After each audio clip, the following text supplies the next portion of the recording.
advisor turned vocal critic was indicted yesterday by a federal grand jury in Maryland. He is expected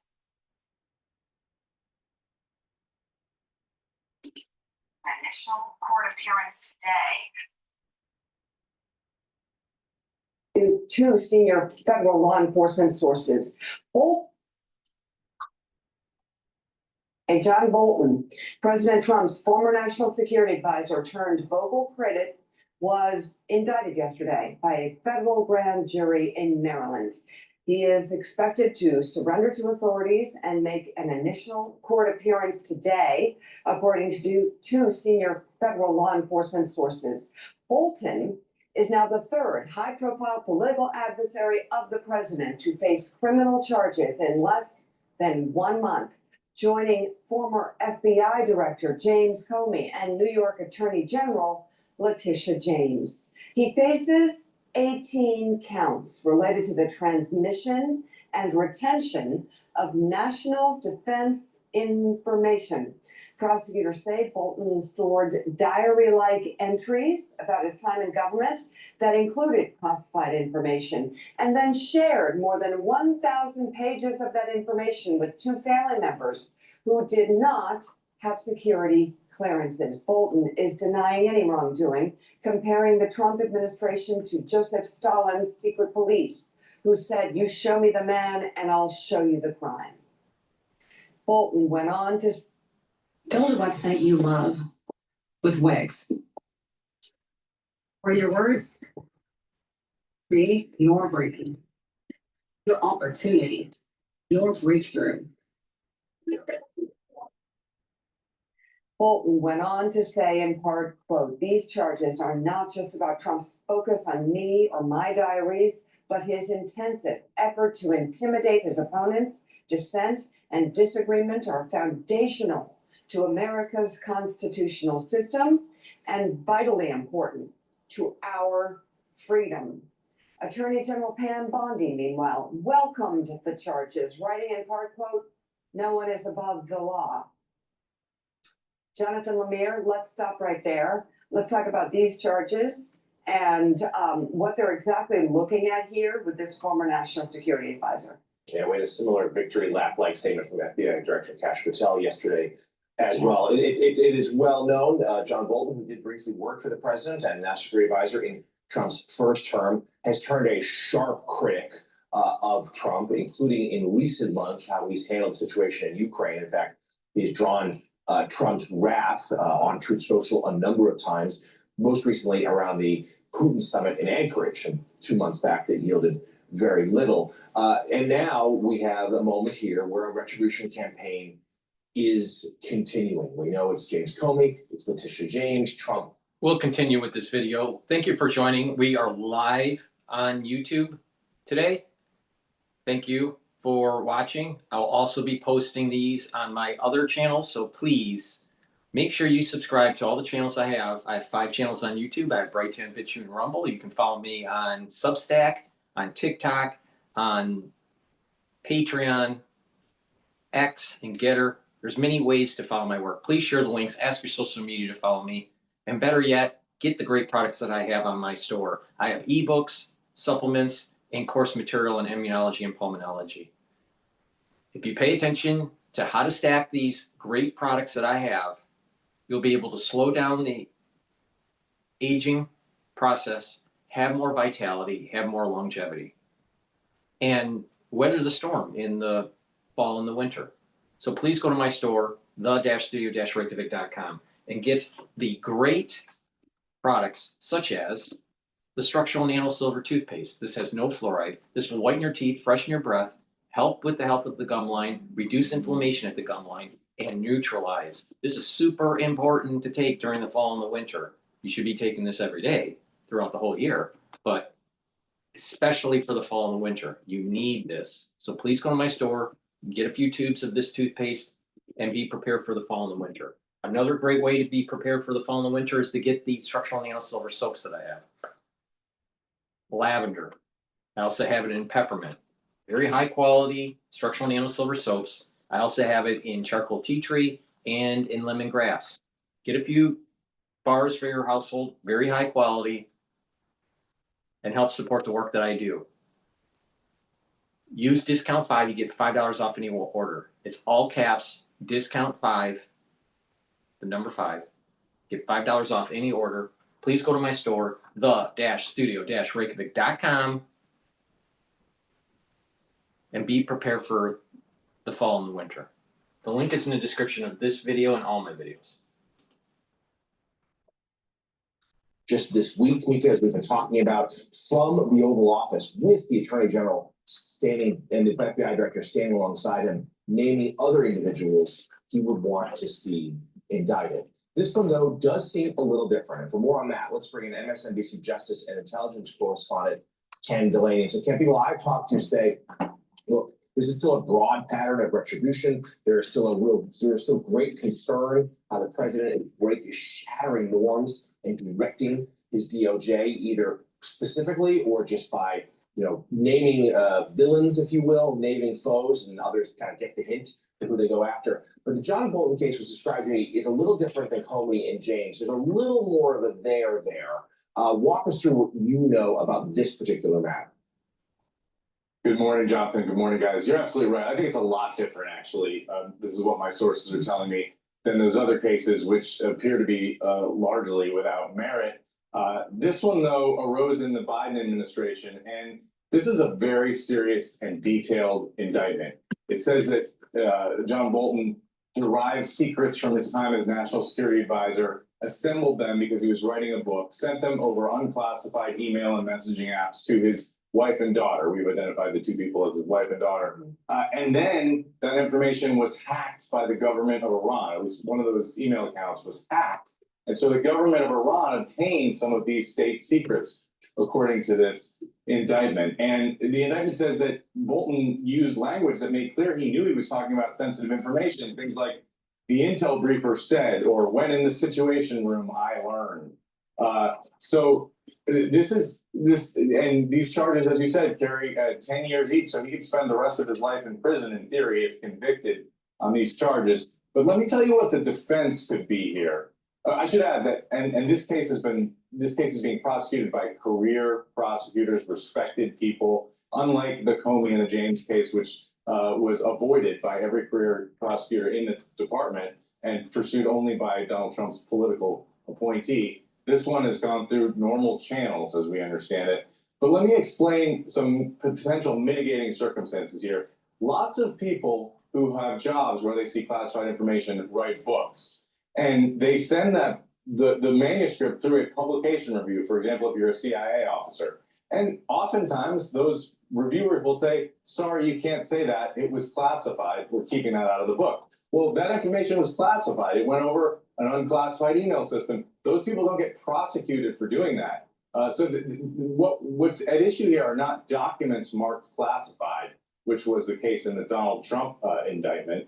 This was information that John Bolton gathered and wrote down in diaries and sent that the FBI and the CIA and other people have determined contain national defense information. And when you look at the descriptions in the indictment, it's pretty clear that some of it probably did. But the question here is, where is the line for people who are writing books? John Bolton did go through the publication review process here. Now there's allegations that he ignored some of the suggestions from people about what to leave out of the book. But there's a lawyer named Mark Zaid who represents a lot of people who write books. And what he was saying last night is that if you're going to prosecute John Bolton, you got to prosecute a lot of other people who wrote books and had potentially classified information on their email systems, which was then left out of the books, but which was actually sensitive. And the other thing is, Abby Lowell, John Bolton's lawyer, is saying here that this was not classified. This was information that he kept for diaries, and he said that the FBI has known about this for a long time, and that's true. This arose in the Biden administration, but what seems to be the case is that they did not know the extent of what was in at least one of his email accounts until they discovered that they discovered the material that Iran had hacked through a U.S. intelligence penetration of Iran. That's according to my reporting, and that's one of the reasons this case didn't go forward in the Biden administration, because officials were concerned about revealing that penetration. The Trump administration has made a different calculation. They're okay with revealing it. They've revealed it now to the Iranians. But whatever penetration they had is now shut down. That's how badly they wanted to prosecute John Bolton. And that's where you can ask questions about whether this case should have gone forward, guys. Really important reporting there. MSNBC Justice and Intelligence correspondent Ken Delaney. Ken, thank you as always. And Ken makes the great point here. There is, there are differences between Comey and James cases in this one. These are career prosecutors. This is an investigation that's been going on for a long time. There does seem to be, at least per the indictment, some evidence of wrongdoing, but it's about selective prosecution. It's the idea like this is something that a lot of people in Washington who have high-level jobs, access to classified information, have to deal with. But yet it's just Bolton, a Trump critic, who's the one facing potentially now criminal charges. Amazing how MSNBC is so focused that John Bolton is being targeted by the Trump administration. There are others that are just like John Bolton. Really? What about John Bolton when they were raiding Mar-a-Lago, and John Bolton went on almost every single news network in the world, not just the country, the world, to demonize Trump.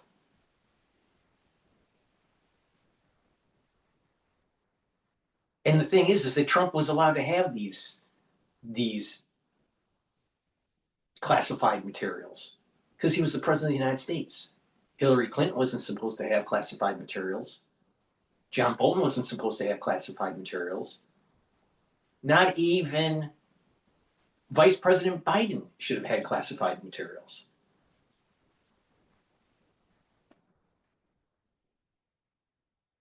But they'll find ways to demonize Trump because it's MSNBC. But when Trump was being indicted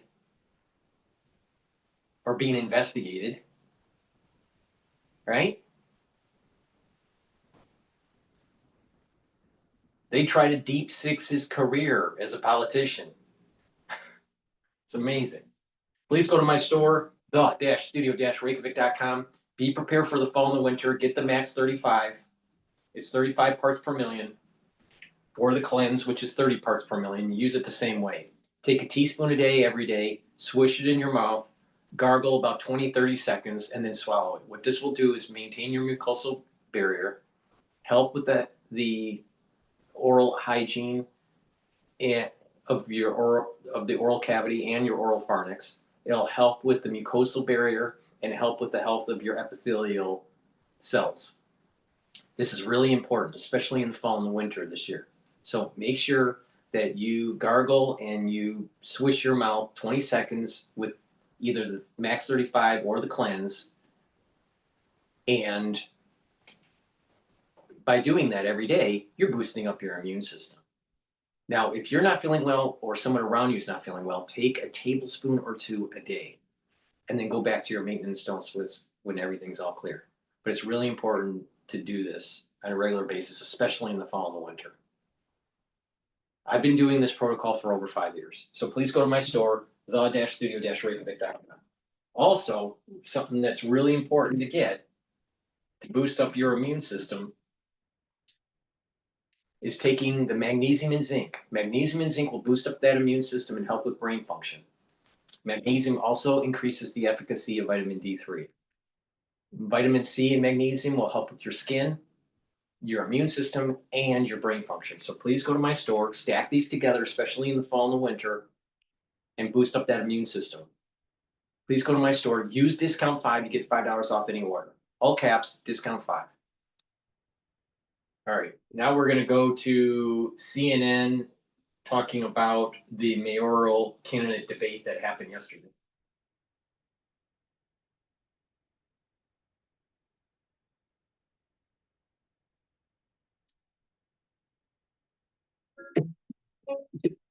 I tell the president is if he ever wants to come for New Yorkers in the way that he has been, he's going to have to get through me as the next mayor of the city. If you try to get tough with Trump, the only people who are going to suffer from that are the people of New York. Okay, when I'm fighting for New York, I am not going to stop. We're standing by to see Ukraine. If the assemblyman is elected mayor, Donald Trump will take over New York City and it will be Mayor Trump. We who have runs to, New York we City. have to move on.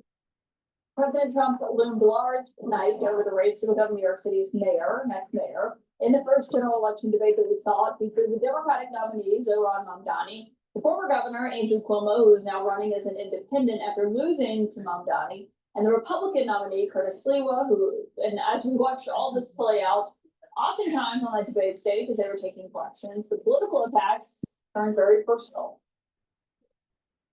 Has never had a job.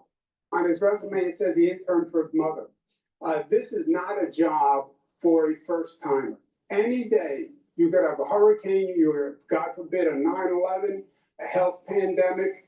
If you don't know what you're doing, people will die. Mr. Mamdani, Yeah. want to respond? And if we have a health pandemic, then why would New Yorkers turn back to the governor who sent seniors to their death in nursing homes? That's the kind of experience that's on offer here today. What I don't have an experience, I make up for in integrity. And what you don't have an integrity, you can never make up for experience. Joining me now, CNN's Gloria Pashmino, who has been following this debate from Rockefeller Center. Gloria, that was quite the debate, a lot of moments that clearly stood out. As someone who's been covering this race as closely as you have, I wonder what your biggest takeaways were. Look, Caitlin, the big question going into this debate was whether or not Andrew Cuomo was going to be able to sort of make out any clearer lane that he's been able to do so far, and whether or not he was going to be able to capture more support by performing in any different way. And we saw Cuomo sort of start out by trying to be a bit joyful, by trying to be more energetic. But eventually he retreated to much of what we've seen over the past several months, attacking Mamdani over his lack of experience, some of his proposals, and trying to point to his own executive experience as former governor of the state of New York. But as you mentioned, President Donald Trump looming large over this debate. There were several questions that were brought up throughout the 2-hour debate about how these candidates would deal with a Trump administration. And we've seen Zohran Mamdani, the Democratic nominee, constantly try to tie Andrew Cuomo to President Trump. And we know from our own reporting that Trump has been very interested in this race. He has said that he believes Cuomo is the better candidate. There were a few times during this debate that it turned slightly personal, particularly over Mamdani's identity as a Muslim. In fact, he would make history as New York City's first elected Muslim mayor. And he pointed out that Andrew Cuomo had not started to campaign in that community until now. Take a listen. His Can you divisiveness address the question is that we're going to chronic. you? I think you've made the point, but can you please answer about your own relationship with the Muslim community? You did not visit mosques for many years. More recently, you have been. Yeah, I don't think in any way the assemblyman is representative of the Muslim community, which is a vital community in New York City.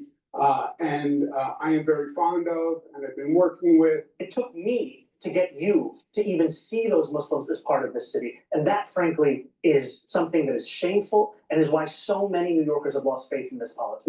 Yeah, except, You know, that's as totally a- false. I as worked a- with the Muslim community for many Name a years. single mosque you went to when you were the governor. Can you name a before single you- mosque you went to in 10 before years? you were ever here. They were Before in I was this, here. before you were even in state government.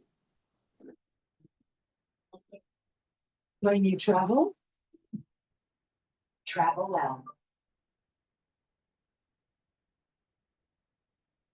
This isn't the garage anymore. This is what comes next. You did what most can't. Turned one idea into thousands of shipments. One spark into a brand that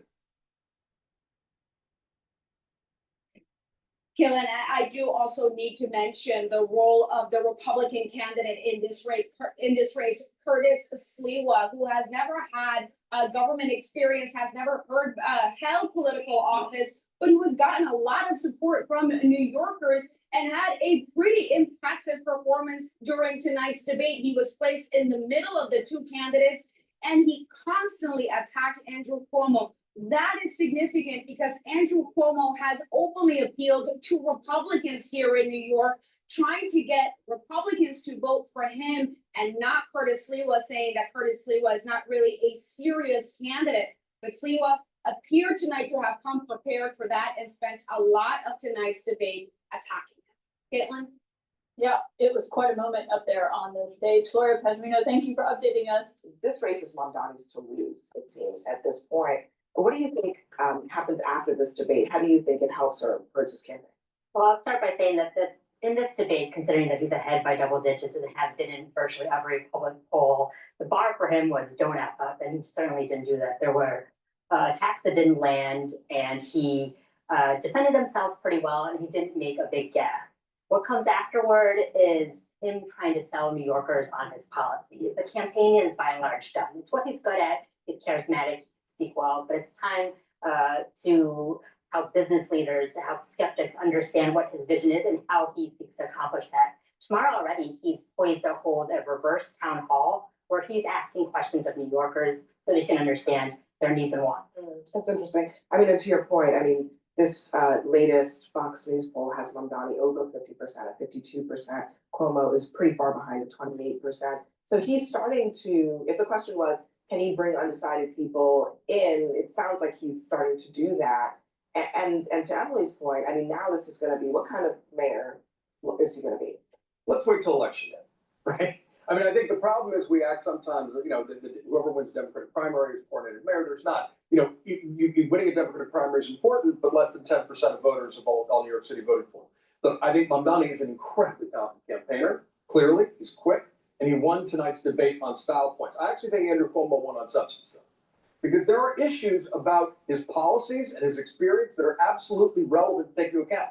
Never having a job, never having run an executive office when you're taking a, you know, a $119 billion budget and a 300,000 person office. I think New Yorkers know that at this point. No, I don't know that they do. I feel like that's the whole story behind Mamdani. There's something we feel good about. I just, you know, this is, you know. The problem is that many people that are going to be voting for Mamdani are millennials that can't find jobs or are underemployed or having a difficult time living in New York. Now, should they be in New York? No, they shouldn't be in New York. They want to live the lifestyle of a New Yorker, but they shouldn't be in New York. But the thing is that these younger individuals could swing the election here to a socialist, a communist, a Marxist. We're not talking about just a little bit of socialism. This guy is on steroids with socialism. Brought to you by millennials.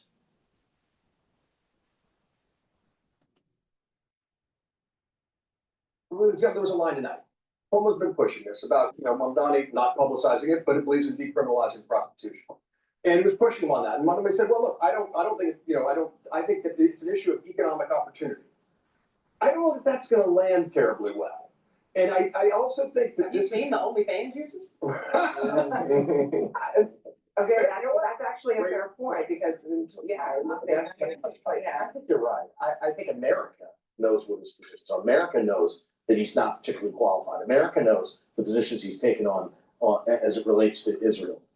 And I'm not sure the New Yorkers, by and large, are showing that they care. That his campaign style, his energy, all the things that go along with him seem to be outweighing all the negatives. And, you know, I know we have an election come up, but it doesn't look like Andrew Cuomo's catching up. I'm just saying, like, you know, we've seen polls be off a lot. I'm not making any predictions here. I'm just saying this is a hardcore executive job. And your policies matter.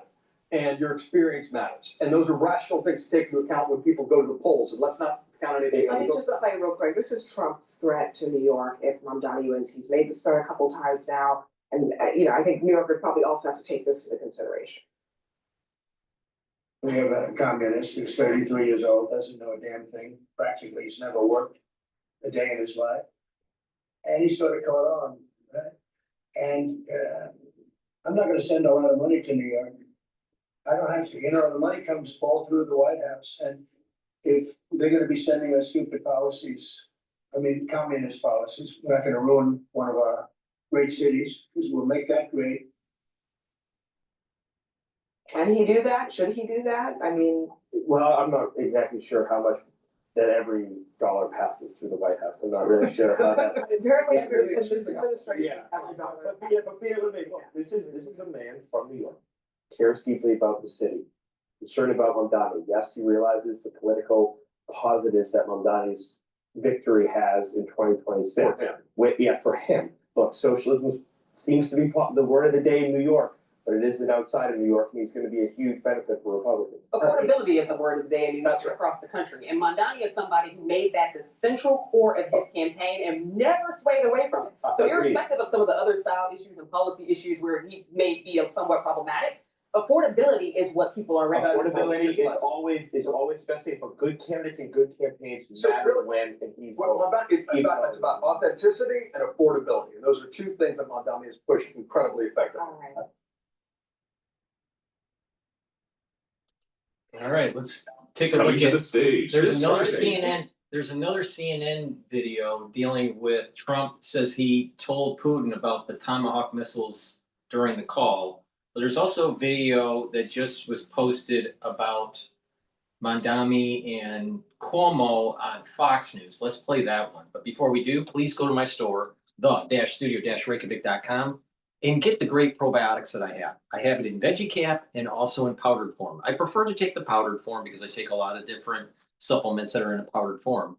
But some individuals prefer the veggie cap. Both are very high quality probiotics that you should be taking every day. Make sure you drink it with filtered water. But you can improve your gut biome by taking these probiotics. And by improving your gut biome, you're going to be able to absorb your nutrients better. Your metabolism will improve. You'll reduce leaky gut syndrome. You'll have a better immune system at the gut level. Your mucosal lining will be thicker. Your concentrations of IgA, which is a type of antibody, will increase. You'll have better sleep. And when you have better sleep, you'll be well rested. You'll consolidate memory better. You'll be getting rid of brain fog. You're detoxifying your central nervous system when you have good sleep. In addition, you'll have a better communication with your gut and your liver. So your metabolism will work better, your liver will function better, and your skin will improve. So please, good health starts at the gut. So please go to my store and get the probiotics and take it with the complete multivitamin. This complete multivitamin is easy to digest and has the multivitamins that you need as cofactors for enzymatic activity so your cells are performing the way they should be. And when you're doing that at the cellular level, then your tissues and your organ systems will perform better. This is the foundation of my anti-aging protocol, taking this multivitamin and the probiotics, and then you build off of it. When you build off of it, you add the Max 35 or the cleanse that will boost up your immune system. The second pillar, C60, soak up those free radicals, bring down inflammation. Turmeric, ashwagandha, and lignans brings down inflammation, boosts up your immune system, and helps with your vascular system and brain function. Because by bringing down inflammation at the cerebral level, you're helping your neurons, you're protecting your neurons. And taking Boomer Boost will boost up your energy levels and rev up your metabolism. When you pay attention to the foundation, those 4 pillars, you're targeting all the major components of aging. When you're targeting those, you're slowing down the aging process. So please go to my store, take my advice, get the great products that I have. And also, I've partnered up with Rainbow Herbals and we've developed these deodorants. You can get it in peppermint, lavender and tea tree, or citrus. It's for males or females. It has no aluminum, no baking soda. It's made from essential ingredients from the Himalayas. Very high quality ingredients. You use it as a daily deodorant, but will also help to detoxify your body. And when you detoxify your body regularly, you're helping your immune system and your endocrine system. This is very important, especially for the fall and the winter season. Please go to my store and get the great deodorant bars that I have available. All right, let's play Fox News and their take of Mamdani. I ordered 200 hand-forged knives to my dorm room and built a Wix website to sell them. I'm Noah Rosen, founder of. Meanwhile, in New York City, mayoral frontrunner Zohran Mamdani lead is growing among likely and registered voters, according to Fox News polls. 52% of likely voters backing Mamdani, with independent candidate Andrew Cuomo trailing behind at 28%. GOP candidate Curtis Sliwa polling at just 14% before the candidates met to debate their policies last night. And there'll be another debate, but last night was a big one. Mamdani faced a lot of pushback on how he plans to pay for his costly agenda that includes rent control, universal child care, and free and fast buses. Tell New Yorkers tonight how you're going to pay for all of this in 1 minute if you can. Look, a lot of people have called even my campaign a non-starter when we first began. And now I stand before you proud to be the Democratic nominee who got the most votes in city primary history. And I believe we will see the same thing with our push to ensure that we are taxing the wealthiest and the most profitable corporations. Plato warned us in The Republic, written a long time ago. We're talking about Greek philosophy here. He warned us of people like him. Because what will happen is that democracy will start to erode and you'll lead to tyranny. And this whole social democratic bullshit is going to lead us into tyranny in this country. And he's the start of it. Marxism is a cancer. And when there's a cancer, you got to dig it out.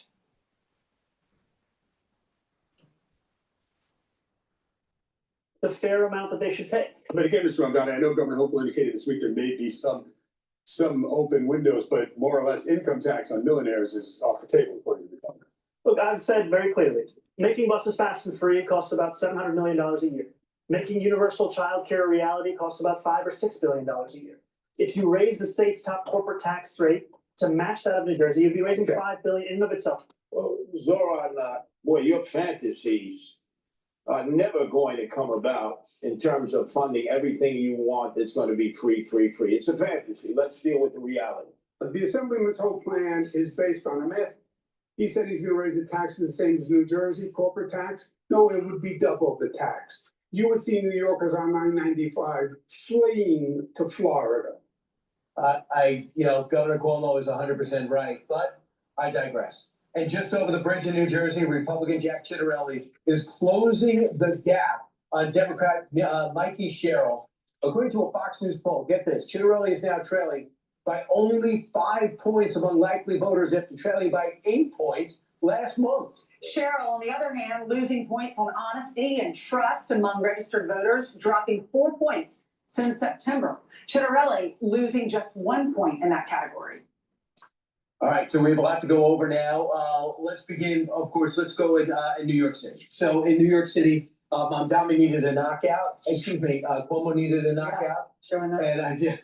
And basically, they say he didn't answer any questions, Mamdani. And look, he was smooth, but he didn't really come to define any policies. And I thought Governor Cuomo spent a lot of time explaining, what's about the accusations? What about the COVID deaths? What about the advance you got on your book? So when you're explaining your own background, it doesn't really work. The best, most clearest guy is Curtis Sliwa. He's just trailing by way too much.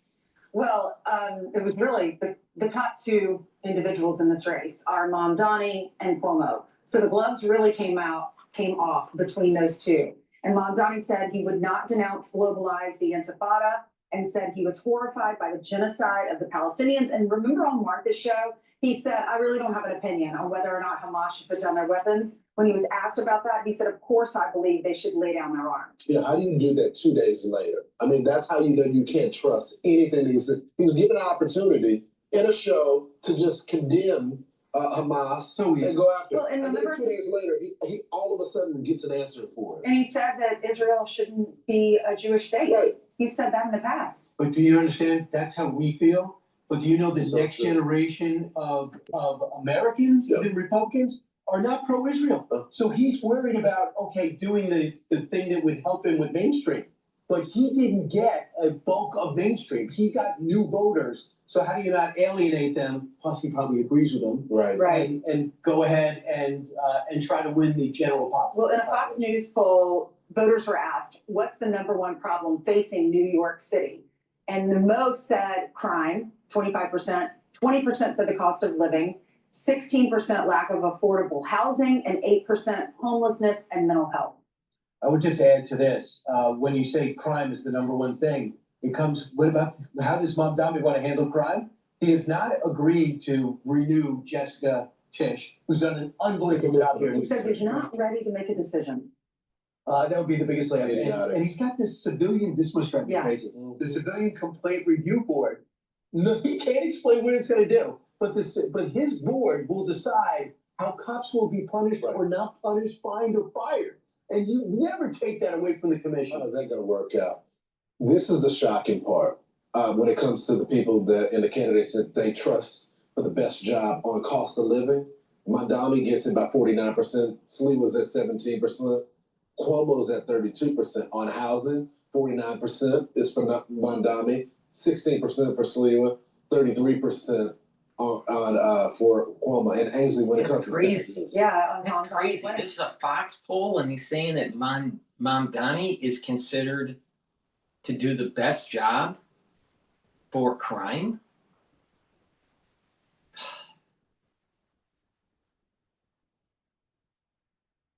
The problem, most likely, Mamdani will win New York mayoral race.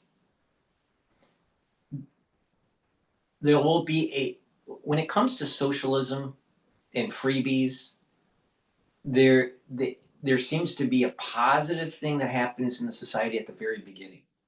And then it starts to go down because the costs start to go up and it starts to become inefficient and people start leaving the city.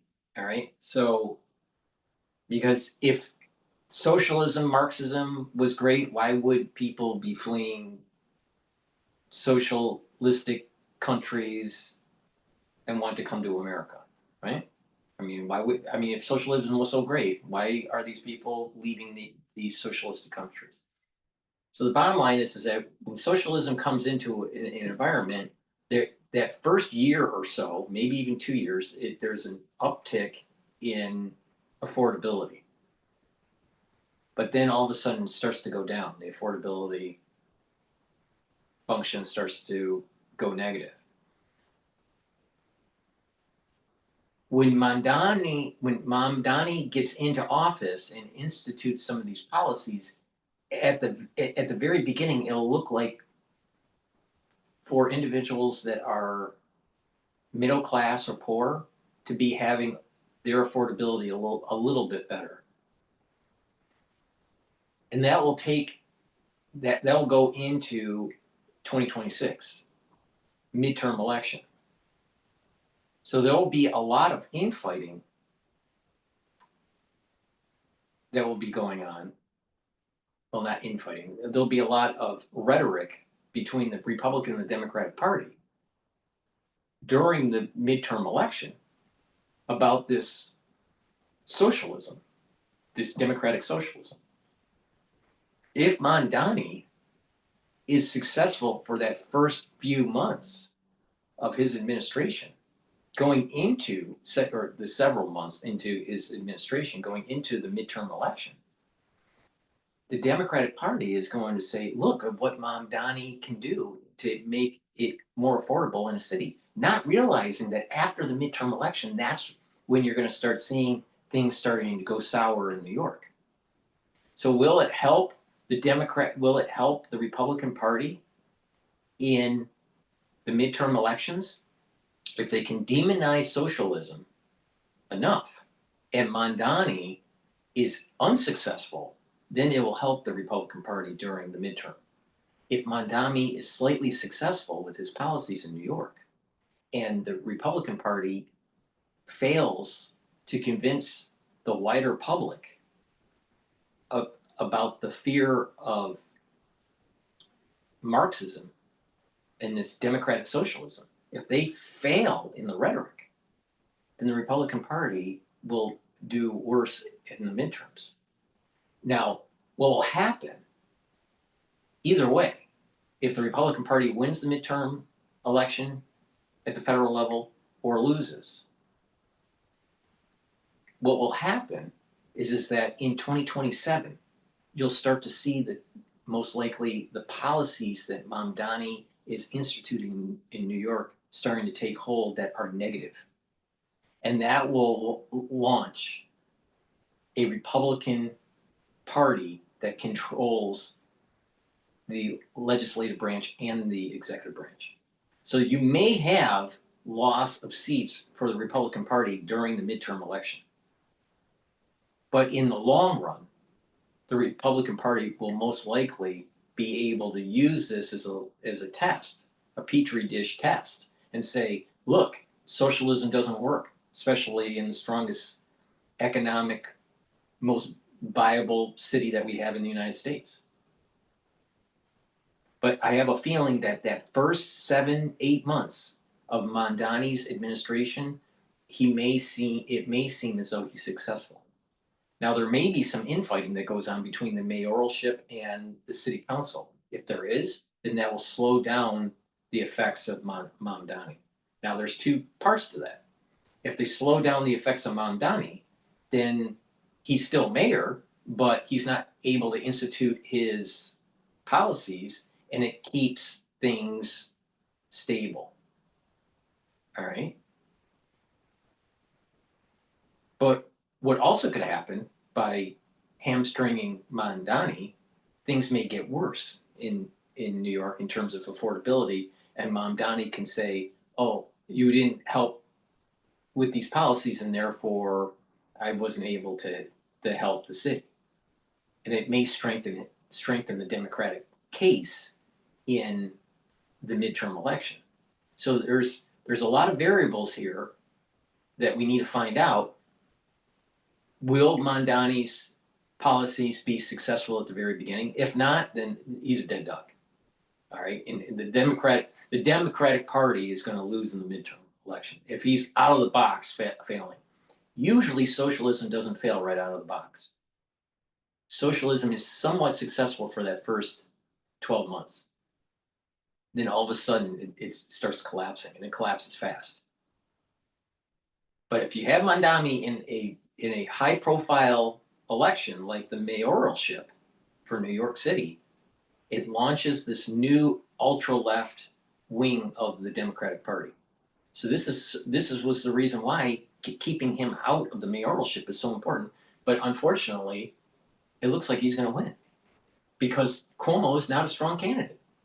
He's just not. He's not a strong candidate. And Silwa,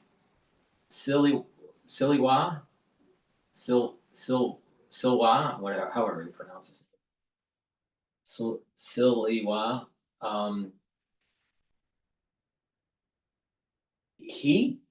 He's taking votes away from Cuomo. But unfortunately, Cuomo is a part of the establishment that people do not want to bring on. He would fall. I guess he would fall into one of the younger boomers. He's not Gen X, I don't think. I think he's in his 60s.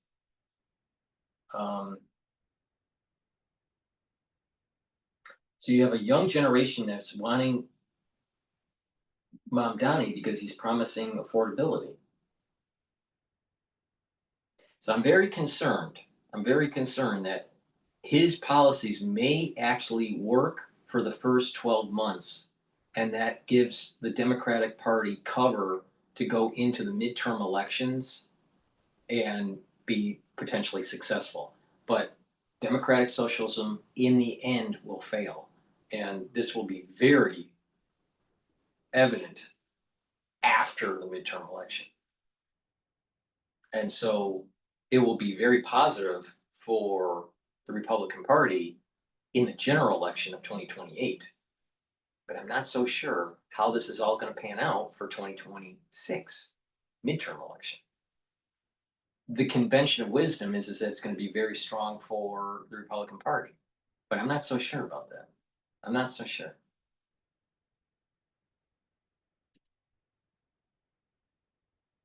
For that, he gets 47% on taxes.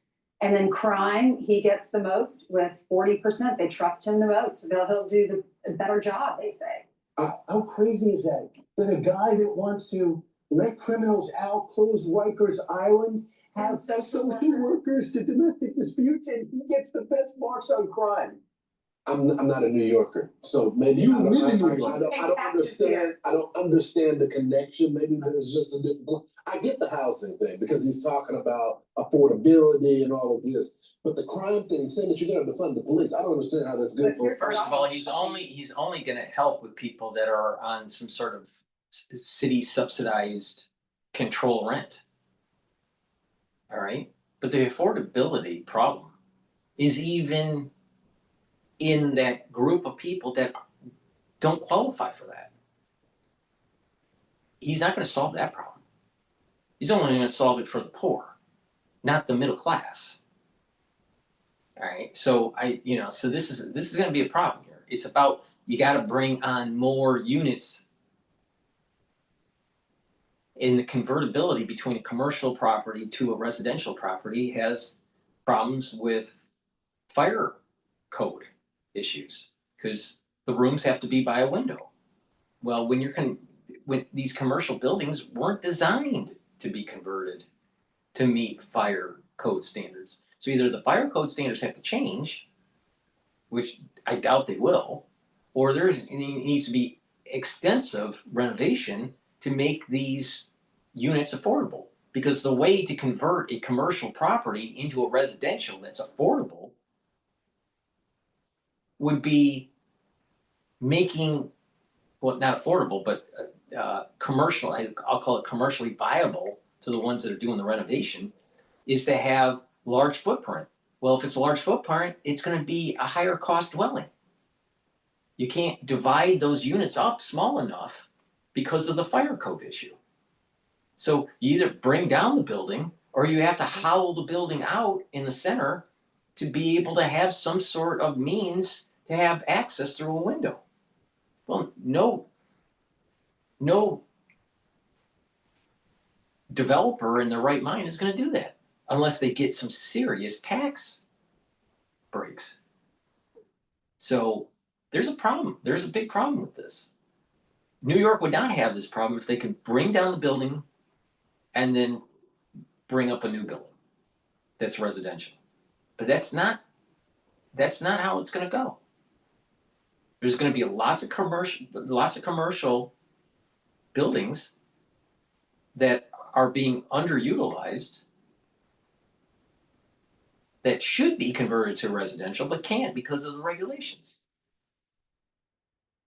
And we're talking about safety and fire code regulations. Big problem. Your bills you're gonna make less money. 100%. Your taxes will go up. 100%. So when it comes to your housing, you're gonna have to skimp in other areas. Yeah. So here is a look at how the candidates tackled crime. We have the architect. Building more affordable housing is critical for our city. On November 4th, New Yorkers can vote for an affordable housing tax credit and other city charter reform. So flip your ballot over and vote on questions 2 through 6. Make your voice heard on the future of our city.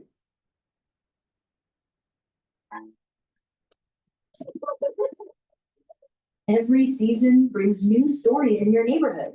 With Carrot, it's We have the architect and we have the apprentice of no cash bail, which has been a disaster.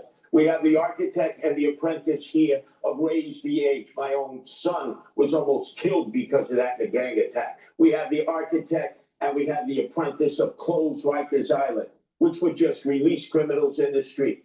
Thank God I'm not a professional politician, because they have helped create this crime crisis in the city that we face. I would add 5,000 police, put 1,500 in the subways, raise the starting salary because you can't hire them. Part of that is going to be saying to the NYPD, I respect you. I don't think you're wicked, as the assemblyman said. I don't think you're corrupt. I don't think you're racist. I value you. I will have your back. I'll be a mayor to work with you. If you want an actual approach to lower crime, look at our Department of Community Safety. That is something that has been hailed by experts as addressing so many of the pieces of why New Yorkers are not feeling safe today. We will ensure that no longer are police officers asked to do the job of both policing and responding to the mental health crisis. This is evidence-based. It's been successful elsewhere in the country. It's time we deliver it right here in New York City. He's delusional. You're gonna have mental health experts, counselors, social workers show up to the most dangerous call a cop get, which is a domestic violence call. So you're gonna have people that didn't sign up for that profession have violent attacks against them. That is the most. What you're gonna put bulletproof vests on them as they're going out there to talk with these candidates? It's crazy. I just to add to this, one of the other categories is how you gonna deal with President Trump. And Oh, Governor yeah. Cuomo says, look, I've had fights with Trump before, but I have to work with him. Stewart says, I don't have a great relationship with President Trump, but I'm gonna work with him. I think that Mamdani is gonna be Princeton 2.0. It's everything. He's pro-sanctuary city. He's pro-illegal immigrants. There is gonna be, and we know they use the National Guard in the subways to make us feel better, hundreds of thousands of them. So when President Trump, if he wins, and when President Trump goes to crack down on crime, because this guy's going to let open the floodgates to Rikers and not arrest anybody, there's going to be solid friction. And as Cuomo says, are you an idiot? How can you possibly fight with a guy that has billions of dollars in his coffers to give you or not give you? You have to work with him. I just can't believe these polls. I can't believe so many people in New York are falling for this guy based on his policies. But I guess they hear in an area. There's not enough people that are conservative. There's not enough people that are conservative pushing back in New York. They're all a bunch of liberals, and they're pushing for Mamdani. And people need to stand up and say, you know what? It's about individualism, not collectivism. It's about capitalism, not communism. And a vote for fucking Mamdani is voting for a Marxist. He's voting. You're voting for something that's collectivism, and collectivism always leads to a degraded society.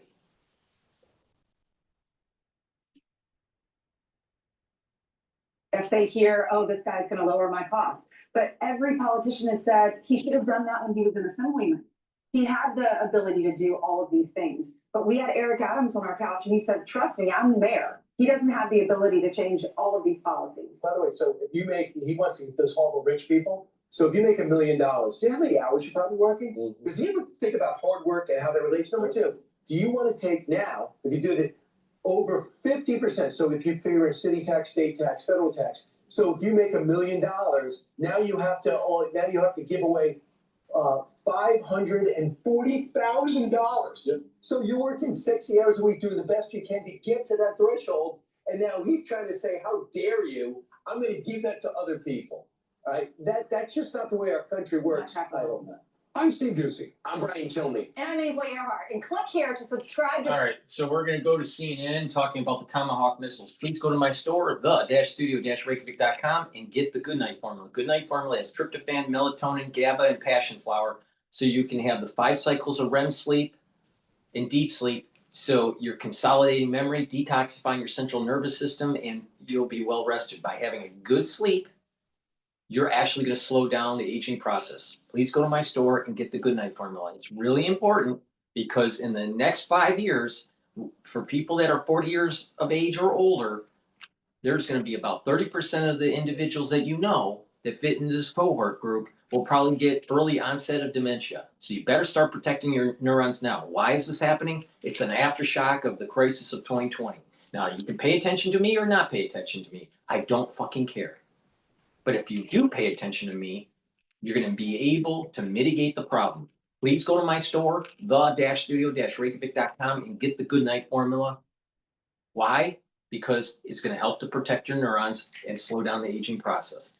Get the omega-3. Omega-3 will bring down inflammation and help with your lipid profile and prevent your red blood cells from sticking too much. Very important, especially during the fall and the winter. Why? Because of the S1 and S2 subunit that most likely you will get. Now, omega-3 also helps with your cardiovascular health. Super important.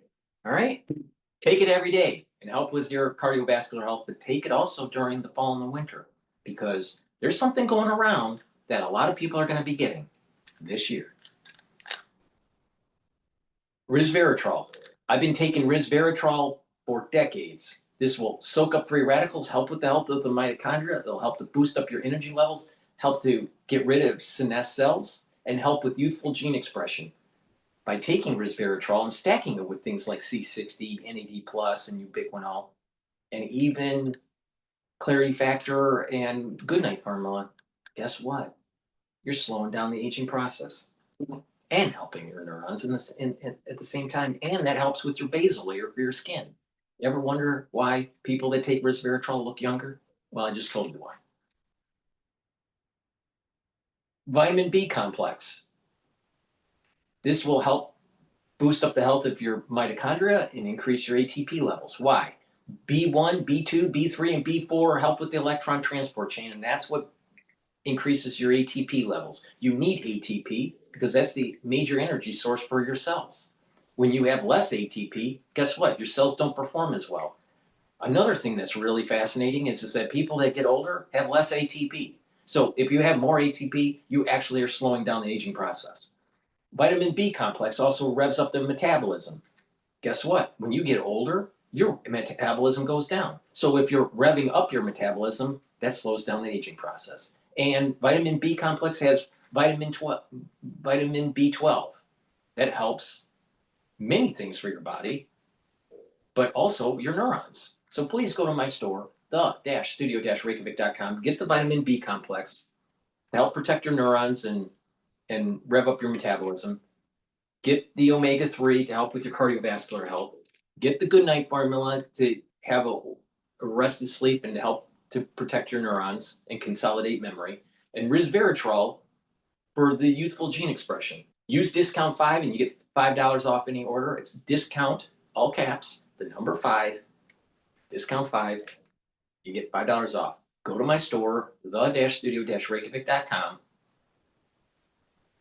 Click the link in the description and buy the products.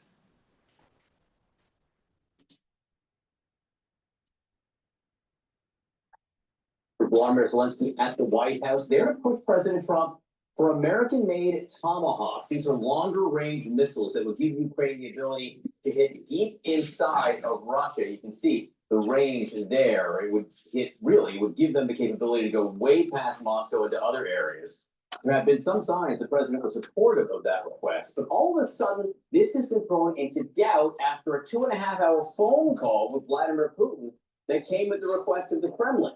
Now the president says he will meet with Putin within weeks. He did say the Tomahawks came up in the phone call. I did actually say, would you mind if I gave a couple of thousand Tomahawks to your opposition? I did say that to him. I said it just that way. He didn't like the idea. He really didn't like the idea. No, I said it that way. You have to be a little bit lighthearted sometimes, Adam. So, wouldn't anybody? I mean, it's been in the news. Who wouldn't do that? Let's get right to CNN's Elena Tree. Frontify simplifies brand management by centralizing guidelines, logos, icons, images, videos, and templates. Let's get right to CNN's Elena Tree at the White House with the expectations for today's meeting and this probable meeting with Vladimir Putin. Yeah, I think the Russians knew exactly what they were doing when they tried to intervene, John, less than 24 hours before New York City Republicans Volodymyr Zelensky today at the White House. They knew exactly what was likely to be discussed in this meeting between, of course, the President Donald Trump, and Zelensky. And really the goal, I think, of that call was to try and make sure Tomahawks are off the table. Now, it doesn't appear that it is off the table, but I can tell you, John, that I know from my conversations with people at the White House that the president had largely seen the possibility and kind of this floating publicly this idea of providing Kyiv with these long-range American missiles as a threat to try and force the Russians back to the table. Obviously, we saw that phone call take place yesterday, and just on that lengthy phone call, things quickly progressed enough to have the president and President Putin vow to meet in just a couple weeks in Budapest to continue the negotiations. I should say that call with the Russian president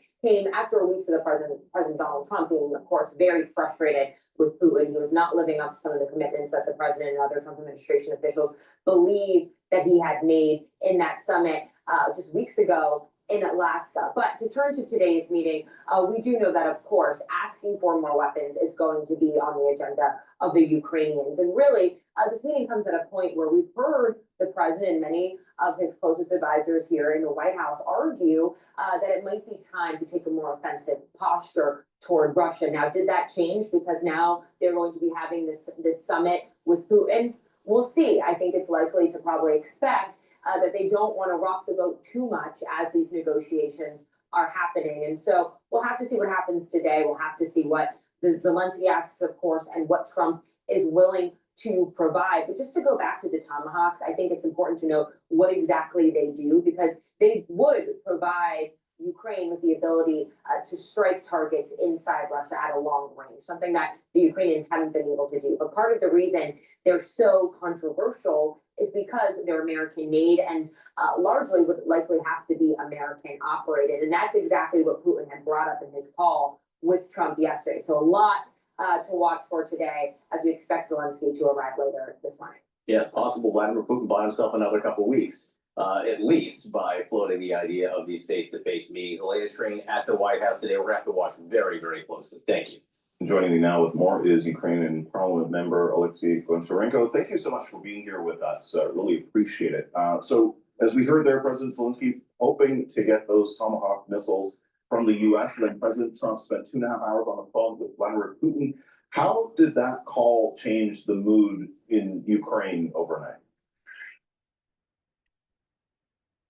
Hi, and really, like, the new hope is born, I could say, because we see that President Trump actively involved and he is actively working on establishing peace in Ukraine, and that is great. Now his hands are free after the success in the Middle East, and I hope that this success will lead him to next success, stopping the war in Ukraine. Also, we see that Trump understood what language works with Putin when now he speaks much more tough about Russia, and when he speaks about possible delivery to Ukraine of Tomahawk missile, when he speaks about India stopping buying Russian oil, and India is more than 1/3 of Russian oil export, so it's super important for Russia. All of this really works, and I think all of this made Putin to call to Trump, and all of this made Putin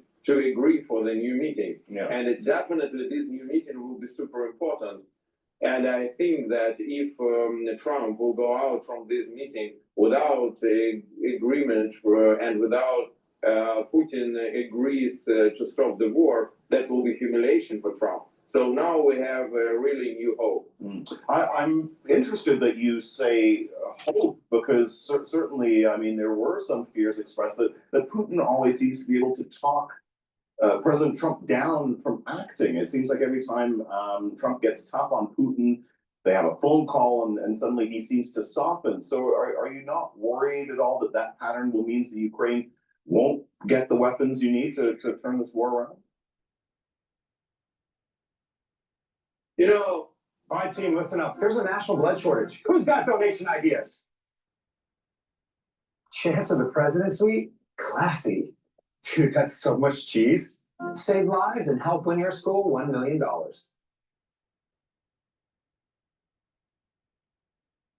This isn't the garage anymore. This is what comes next. You did what most can't. Turn one idea into thousands of shipments. One spark into... You know, we need to stop the war. We need to end this war as soon as possible. Yeah, the best thing would be just to completely defeat Russia. Unfortunately, for the moment, we are not on the edge of this.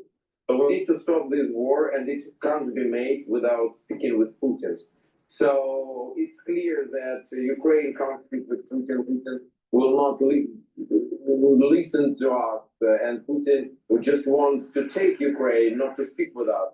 So it's only Trump and Chinese leader, so it's only American leader and Chinese leader who can really make Putin to stop the war. I think that China is not interested in this. So United States of America is our main hope. And that's why, yes, we have concerns. And yes, this meeting can go different ways, but still it gives us a chance it gives us the hope. And once again, I think for Trump also understands that if he will meet Putin for the second time in several months without any result of stopping the war, it will be already humiliation of him, Trump, and United States. So I think Trump realizes this, and that gives us hope. Interesting. You say, you cannot achieve peace without the US talking to Russia. Are you at all worried that this meeting will happen without Ukraine in the room, that these big decisions might be made without Ukrainian input?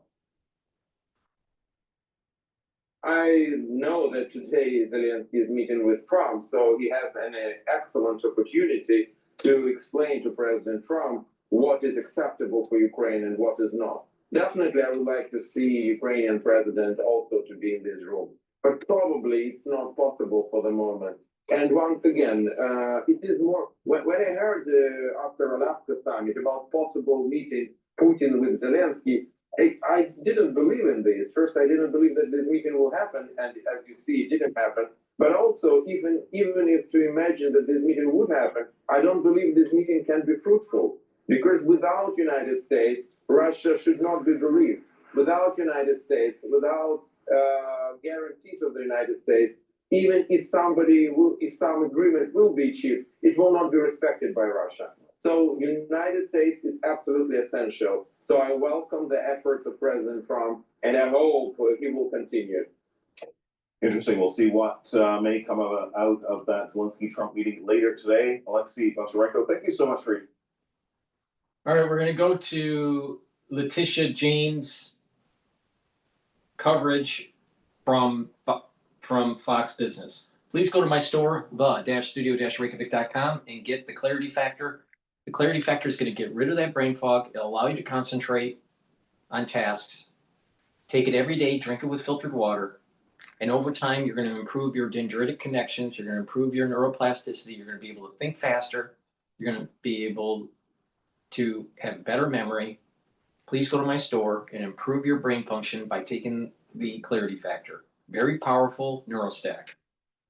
Another great product to take to help slow down the aging process is to take Myotrol. Myotrol will help with the gene expression to build muscle. Do some resistance training, take the Myotrol. This has polyphenols, lignans, and flavonoids to help with the gene expression to build muscle and to maintain muscle. Myotrol will also help the health of your mitochondria, so you have the energy to maintain and build that muscle.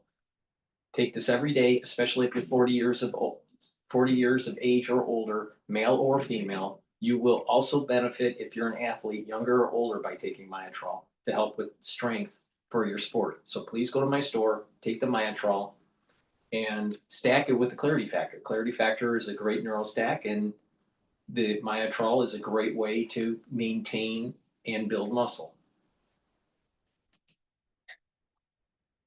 A full support behind Michael Henry as he challenges Letitia James to be the next Attorney General. Michael Henry joins me now, sitting right next to me. Here he is. Michael, is Letitia James vulnerable because she's being indicted, or is she gaining ground because she's so vigorously anti-Trump? Which is it? No, she's vulnerable. I mean, look, in 2022 when we ran, we received 46% of the vote, and the climate of the state has changed. Upstate, there's been a lot of economic decay. They fired 3,000 correctional officers. Nobody even knew the term trade d'agua in 2022. So you had the migrant crisis on top of all this. And I think what's happened here with Letitia James is she's somebody that's gone around, just in 2022 alone, she went after the President of the United States, she went after Andrew Cuomo, and she went after Nikki Haley in the same election cycle. So she's somebody that's literally running around punching people in the face, and someone's finally gone back after her. And she thought she was going to be able to play this victim card. And what we're seeing is people are saying, you know what, she's been doing this for 30 years in politics, and it's just basically her having to deal with what she's done with everybody else. If you're elected, can you reestablish the decent reputation of New York's judiciary? Because I think it's been slammed by Letitia James. In the state, most of the judges at the Supreme Court level obviously run for office. When it comes to the appellate courts, that goes through the governor's office. But what I can do is make this a professional office, because there's over 700 attorneys now. It used to be 650. And bureau chiefs and deputy bureau chiefs throughout the regional offices in this state. And what I have the discretion to do as the Attorney General is to remove those individuals that are not, to me, this office is simple. You're the people's attorney. You're not the Democrat Party's Democrat National Committee's enforcer. And what you do is you put bureau chiefs and deputy bureau chiefs in to oversee industries that they understand. You work in conjunction with local and federal law enforcement, and you make sure that people check their politics at the door and they follow the rule of law. And in my administration, we're going to have a competency test. And if you can't work in this office, streamline it and make it efficient, you're not going to have a position in this office. Competency test. Correct. Not a political test. No, a competency test. Because Letitia James wakes up every day focused on three things: weaponizing the office against political opponents, attacking the president of the United States, and ignoring the issues that matter most to hardworking families in this state. And my administration is going to be a professional administration where we work in the best interest of the people of the state of New York. President Trump says, look, he's not going to fund New York City if Mamdani wins. He doesn't like his communist policies. If he withdraws finance from New York, they don't get a bailout. That's bad news for New York City. Absolutely. Can you do anything about it? Well, what we would do, obviously, with a Republican governor, Republican AG, is obviously have a line of communication with the White House. And I think that's the key here, because we see right now, and look, forget about the fact that this kid's a communist and an anti-Semite. He's 33 years old, never had a real job. So when there's a blizzard and he has to get the sanitation trucks out, there's civil unrest, there's a structural collapse, the subway's flooded because of a hurricane. Does anybody think a practice smile and a word salad is going to be able to run this city efficiently? We don't even know who his deputy mayors are going to be. And at the end of the day, we are going to have to come in at statewide office and be able to work with federal government to make sure not only we get the funding we need, to make sure that the people of the city are, number one, safe, and number two, the economy doesn't collapse. And that's going to be the role of us next year when these statewide races. I tell you, there's been some polling done, Letitia James versus you, Michael Henry. Where do you stand in the polls? So we're actually polling ahead of where we were at this point, or even at any point in 2022, because her negatives have gone so high. And that was even before this stuff broke about the mortgage crisis and her apparently marrying her father to get a mortgage and signing all these mortgage documents wrong. For quite honestly, we knew this existed, but I think now because we have President Trump who could put out on Truth Social a statement and now the whole world covers it, the resistance to covering her and her bullying people in some parts of the media doesn't work anymore. So people are seeing her for what she is. They don't like what they see. And then they see her going out there with Mamdani screaming unhinged at a rally. And they say, we don't want this. And it's not just Republicans and independents. There's a lot of common sense Democrats, especially in the big cities in this state, that have had enough. And when we focus on crime and economics, that's going to be able to bring them across. Common sense Democrats in New York City. That's an interesting phrase, turn of phrase. Michael Henry, thanks for joining us. Appreciate it. Please go to my store, the-studio-reykjavik.com, and get the digestive enzyme complex. This will help to reduce the load on your pancreas. It will help to digest and break down proteins, carbohydrates, and lipids. This is super important, especially if you're 40 years of age or older. It's important to maintain the health of your pancreas because over time it starts to decline, no matter how healthy you are. Also, this has bromelain in it, which is fibrinolytic. It's going to help to break up clots. And digestive enzyme complex has the proteolytic enzymes that break up glycoproteins. This is the reason why I said you need to be taking this during the crisis of 2020. You're going to need to be taking this during the fall and the winter season, on top of helping your pancreatic health. So please go to my store, the-studio-reykjavik.com, get the digestive enzyme complex. It's really important to reduce that load on your digestive system. And by doing that, you're increasing your longevity. Please go to my store and get the digestive enzyme complex. Use discount 5 and you get $5 off any order. Click the link, go to my store, the-studio-reykjavik.com.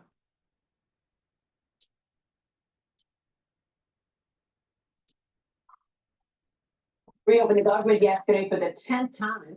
Now the government shutdown stretches into another week. A House passed bill to keep the military paid while the doors are closed, also failing in the Senate procedural vote yesterday. House Speaker Mike Johnson warning service members will miss their paychecks at the end of the month if there is no movement in the Senate. Sources telling me the Democrats have agreed with the extremists to keep the shutdown in place until after the planned No Kings protest tomorrow. More than 2,000 people expected across the country protesting. I spoke with the president in the Oval Office yesterday about that. Watch. Mr. President, do you think that the government shutdown is all about this rally that's happening this weekend, the No Kings rally? I mean, some people say they want to delay it for the king. This is not a king. You know, they're referring to me as a king. I'm not. Right. No, but just so that Chuck Schumer could go and say, I'm fighting Trump. Well, Chuck is, at the end of the line.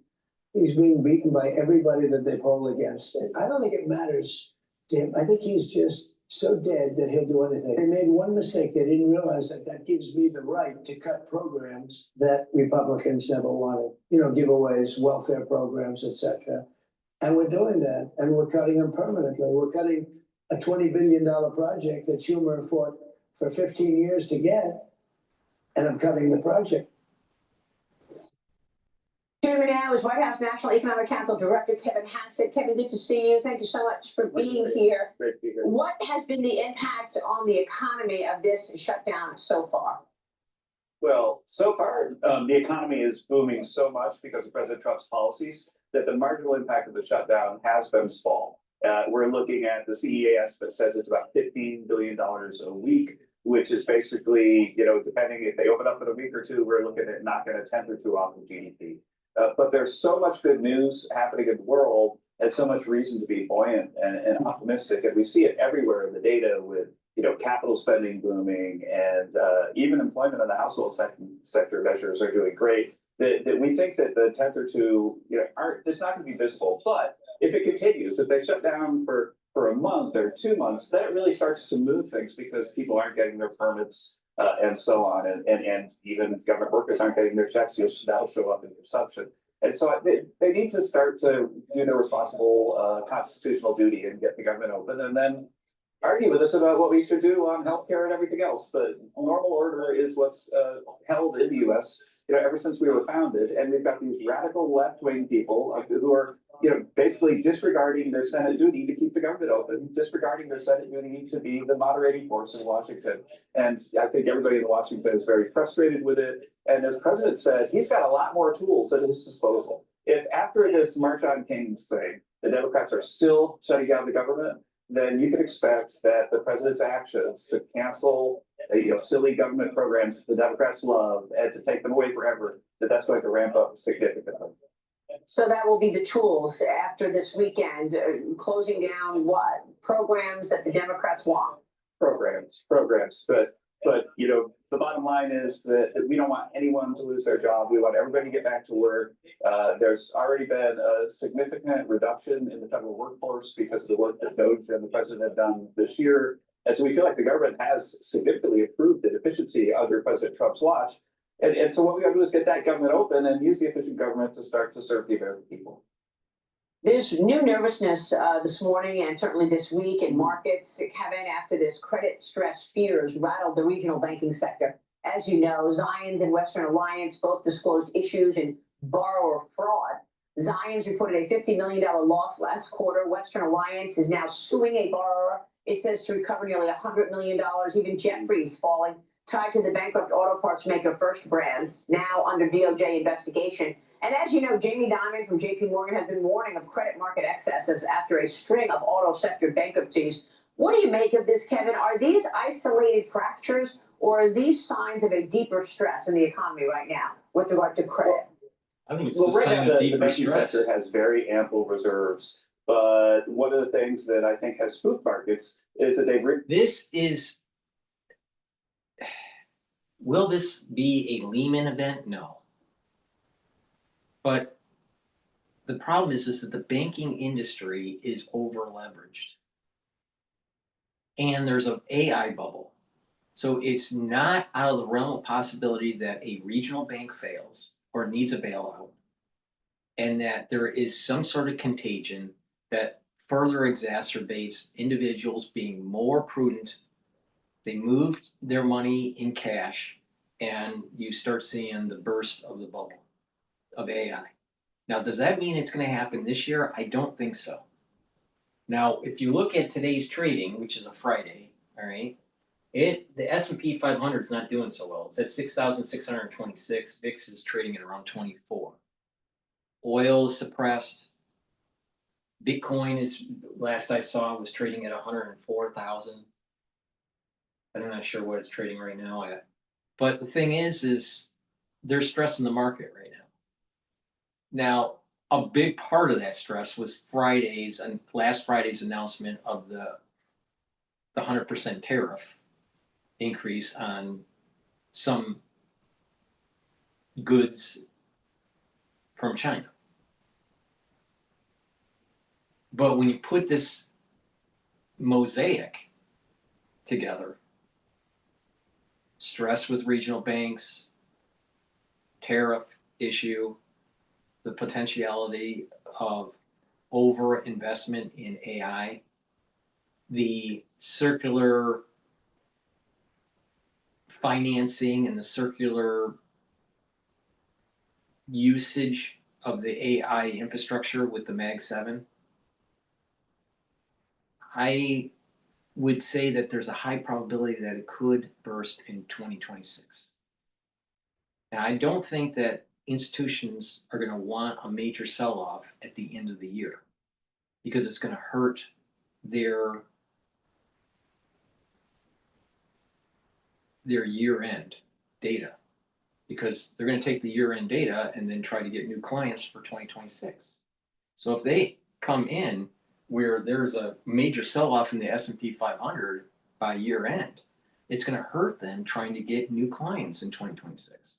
So it's better to pump up the market a little bit more and then have it burst in 2026, preferably in the first or second quarter, and hopefully recover in the Q4 of 2026.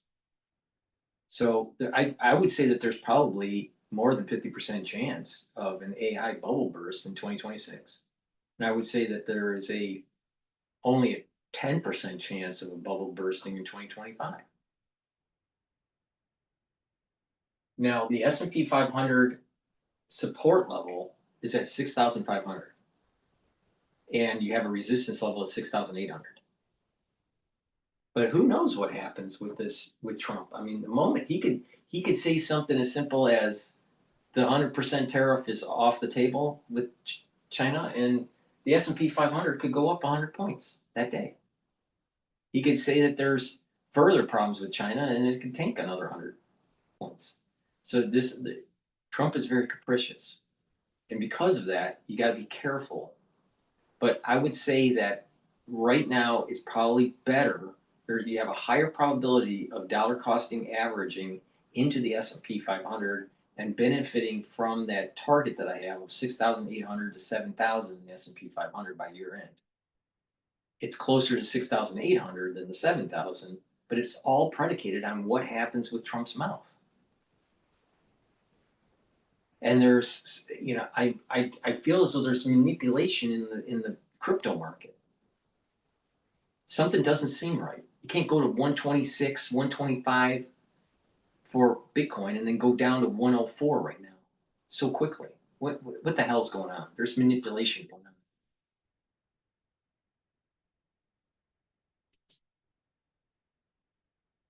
I was looking at these two anecdotes this week that the Biden administration, like everything, was asleep at the wheel on banking regulation. We had an almost serious crisis with SVB, and we've got other things that are kind of like messes that the Bidens left us that we need to clean up. But the good news is that we've got really talented, top-notch people in place cleaning things up right now. And so we're very optimistic that we can stay way, way, way ahead of the curve on this. We've got the very best people on earth working on it. People like Mickey Bowman at the Fed and Scott Beck at the Treasury. And so we think that the market should recognize that there's a new team in town, and this team is going to clean up the mess that the Bidens left us. Well, of course, then we're worried about trade as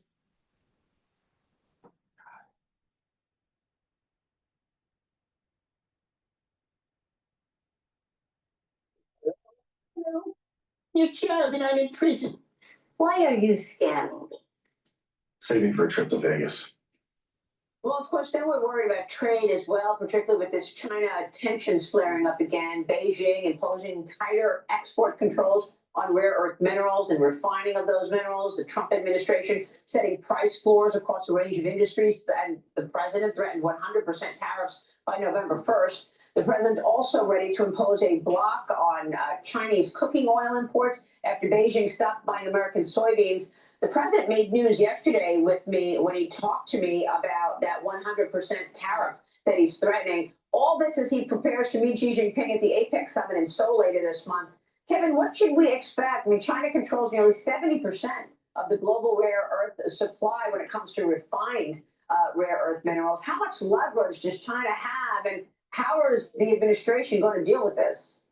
Look, the bottom line is that we're sitting here today, Maria, with the White House behind me, and today's going to be a very historic day. We're moving closer and closer for the president ending yet another war. He's got Vladimir Zelensky coming to town, and he's going to be meeting with President Putin. This guy is a world historic figure. For centuries and centuries, they're going to talk about how many wars he ended and how much peace he built in the world. Now, that we're not at war with China. We've had collegial relations with China. President Xi and President Trump are very close with one another, and we've been disappointed with some Chinese actions. But if you bet against President Trump's ability to land this plane, then you might win. But anyone who bet against him on anything else since we've been here would have lost. And I have high confidence that President Trump and Secretary Bessent are going to be able to get together with the Chinese and get this back to a place that's good for both countries. Yeah, I mean, look, we know the leverage that China has. They're controlling that rare earth refined minerals right now. But the president has taken a stake in Mountain Pass, is trying to get supply chains back here to, level the playing field. But that takes time, right, Kevin? I mean, you're not going to get all those supply chains here overnight. Right, it does take time to get the stuff going, but we've got the best team in the business, the team that gave you warp speed and got vaccines faster than anyone thought possible, working on it. We've got our old friend Peter Navarro. Like, I don't think I've seen him sleep in a month because he's working so hard on this project.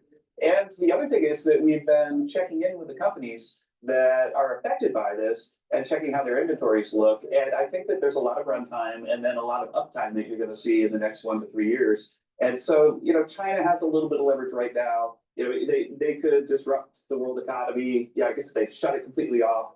But then it would hurt them more than it hurts us. So we don't think they're gonna really do it. I think that this is a posture for negotiation. And if they're negotiating with President Trump, I'm highly confident that the interests of the American people will be served by the deal. And then there's the Fed, Jay Powell.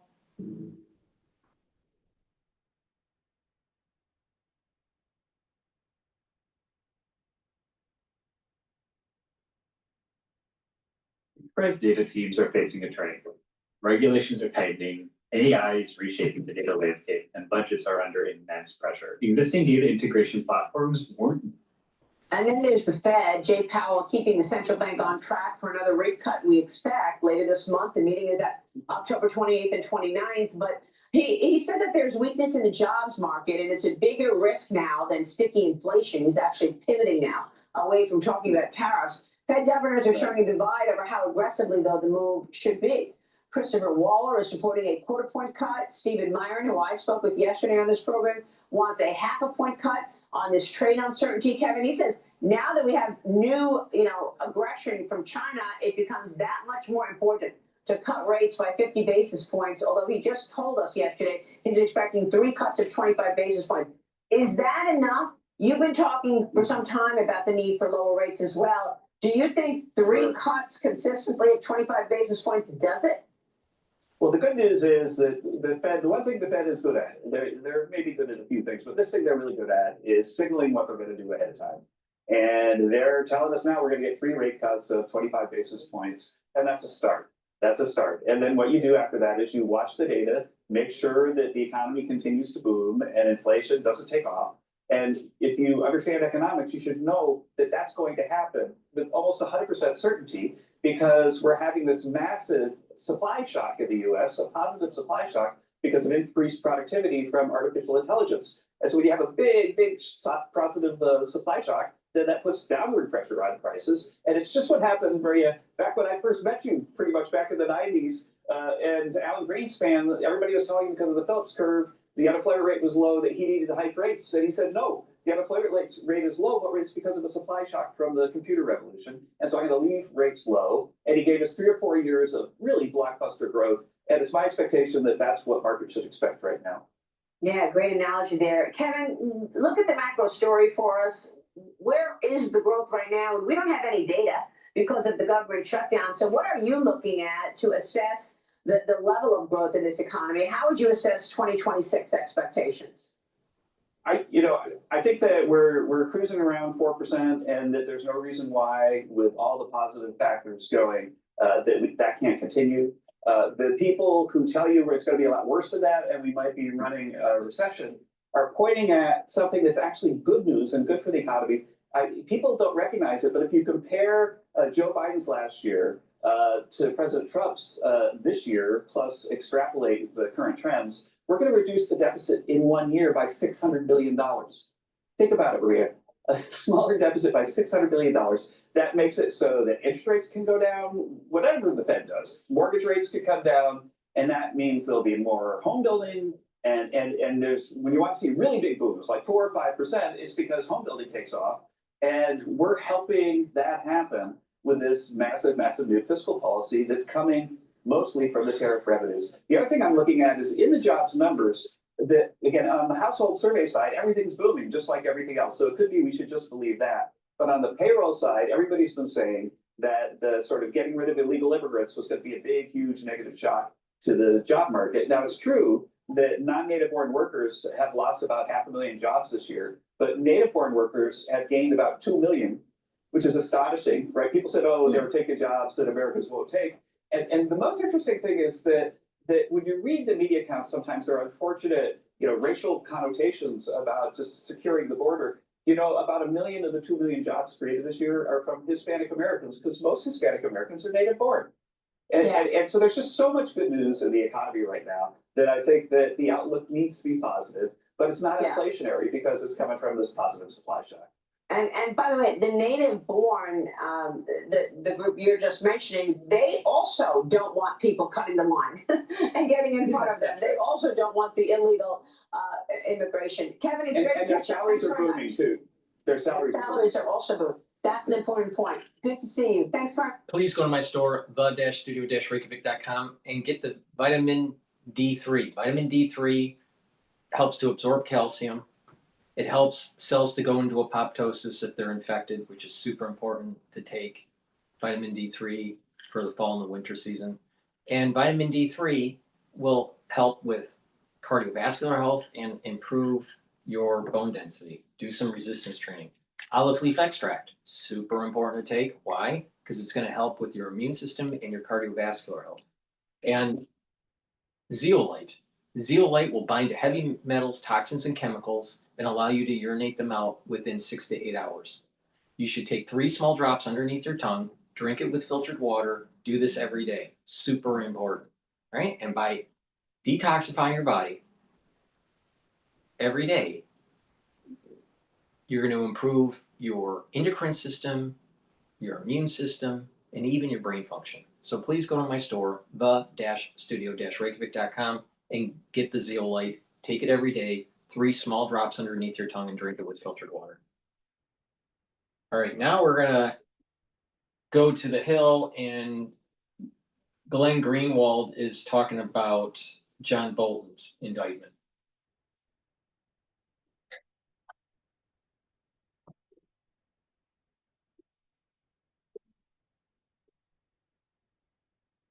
Federal grand jury in Maryland has indicted former National Security Advisor John Bolton on charges of transmitting and retaining national defense information. Bolton is actually in court as we speak. Prosecutors allege that Bolton, quote, abused his position as National Security Advisor to share information about his day-to-day activities with 2 people who were related to him and didn't have security clearances. Bolton allegedly shared more than 1,000 pages of such information beginning in April 2018. The indictment says that some of the information Bolton shared were top secret, classified details relating to national defense. Bolton allegedly shared this info in diary-like entries. The indictment reads in part, quote, at no point did Bolton have authorization to store or transmit the classified information that he sent to individuals 1 and 2 via his personal electronic devices and accounts, nor did at any time individuals 1 and 2 have authorization to know or store the classified information that Bolton gave to them. The indictment also mentions that in July 2021, a Bolton representative told the FBI that Iran had hacked one of the former National Security Advisor's personal accounts. The hacker then allegedly emailed Bolton and his representative saying in part, quote, this could be the biggest scandal since Hillary's emails were leaked, but this time on the GOP side. Bolton said in a statement that he was innocent and that he has devoted his life to America's national security and foreign policy. He also said he was President Trump's latest target, saying in part, quote, "These charges are not just about his focus on me or my diaries, but his intensive effort to intimidate his opponents, to ensure that he alone determines what is said about his conduct. Dissent and disagreement are foundational to America's constitutional system and vitally important to our freedom. I look forward to the fight to defend my lawful conduct and to expose his abuse of power." President Trump reacted to the news during a press conference. Let's listen to that. Food security is national security. Phosphate powers America's farmers, but global competitors like Russia and China threaten.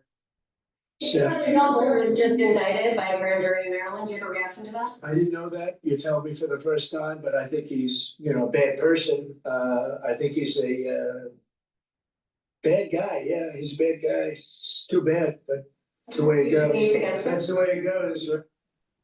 Of course, many reactions are pouring in. A senior fellow at the Brookings Institute, Norm Eisen, wrote on Blue Sky, DOJ has lost any presumption of regularity, and after the Comey and James charges, I am very suspicious of the Bolton. Meanwhile, journalist Glenn Greenwald wrote on X, quote, "John Bolton spent his whole life demanding life imprisonment and even the death penalty for anyone mishandling and causing the leak of classified information until he was charged with it, at which point he screamed, 'Abuse of power!'" So, I'm actually interested to hear what you have to say about this, Niall. Not that I'm always interested to hear what you have to say, but it looks to me, and admittedly, I haven't gone over every exact detail of the case yet. We still have a lot of information to learn. I know exactly what John Bolton would say about this if this was anyone else caught doing this. That this is a very serious crime. He would overplay how serious it is. That is he's a kind of national security hawk. Transmitting classified documents to other people, even if it's your family members, is obviously against the law. Now we have to wait to hear his defense of why he did this. Was he aware it was classified? It's hard to imagine him not being aware of that. Now I can get into my dislike of how the government overclassifies information overall, which is why Biden and Trump, I was more inclined to let off the hook for not being aware that they had classified information to some degree. Although Trump could have given it back and we saved ourselves a lot of grief when he was told it was classified. But this is different than that. And I know everyone's on the Democratic side, or some of them are going to say it's political persecution. It could be political persecution and also completely legally justified and rational. Yeah, I mean, I think that one of the difficulties of the moment that we're in is that anything that is in any way related to Trump all gets sort of thrown into the same bag together as if it's all exactly the same thing. It is certainly true that Trump has gone after or instructed people to go after Comey and Tish James and Bolton. That does not mean that the strength of the case against those three people are all the same. I think the one against Comey is extremely thin and hazily defined and not borne out by the facts that we do know. Now, maybe more will come out in court, we'll see that. In Bolton's case, I mean, the indictment just has a lot more flesh on it. Yes. It goes into quite a lot more detail about what he is alleged to have done, why what he's alleged to have done would have been illegal, would be illegal, would involve the transmission of classified information in an illegal way. It even includes in some of these emails, like there's one where Bolton to one of these people expresses what sounds like alarm at the idea that the person might have printed out the message as if he knows that it's classified and therefore it should be kept between these people who are sending it around themselves. I think that the part of this is if the conduct alleged in the indictment was borne out, it just seems honestly as if Bolton was operating out of a kind of sense of entitlement, that he's allowed to do it in a way that he doesn't think that other people should be. I mean, I've mixed feelings about Glenn Greenwald, but what Greenwald said there, I would largely agree with. If this were someone else, Bolton would be up in high dudgeon about it, I suspect. Yes, a self-importance. He thinks he's Otto von Bismarck.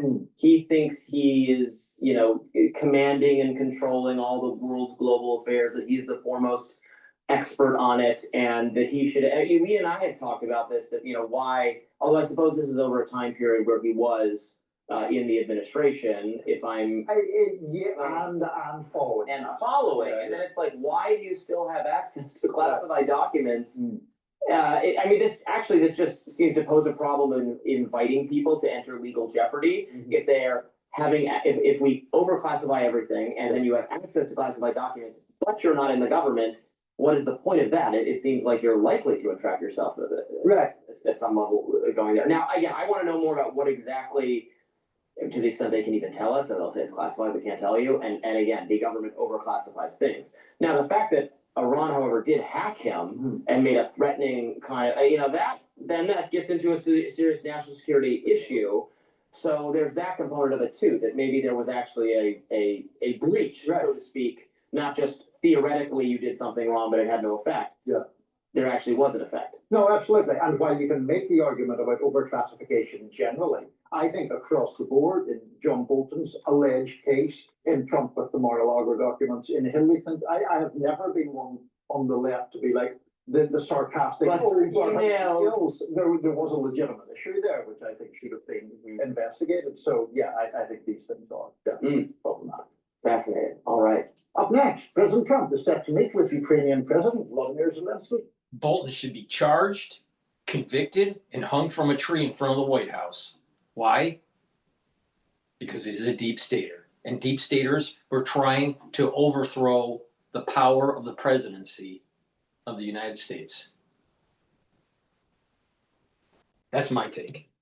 They're traitors. Please go to my store, the-studio-reykjavik.com, and get the collagen.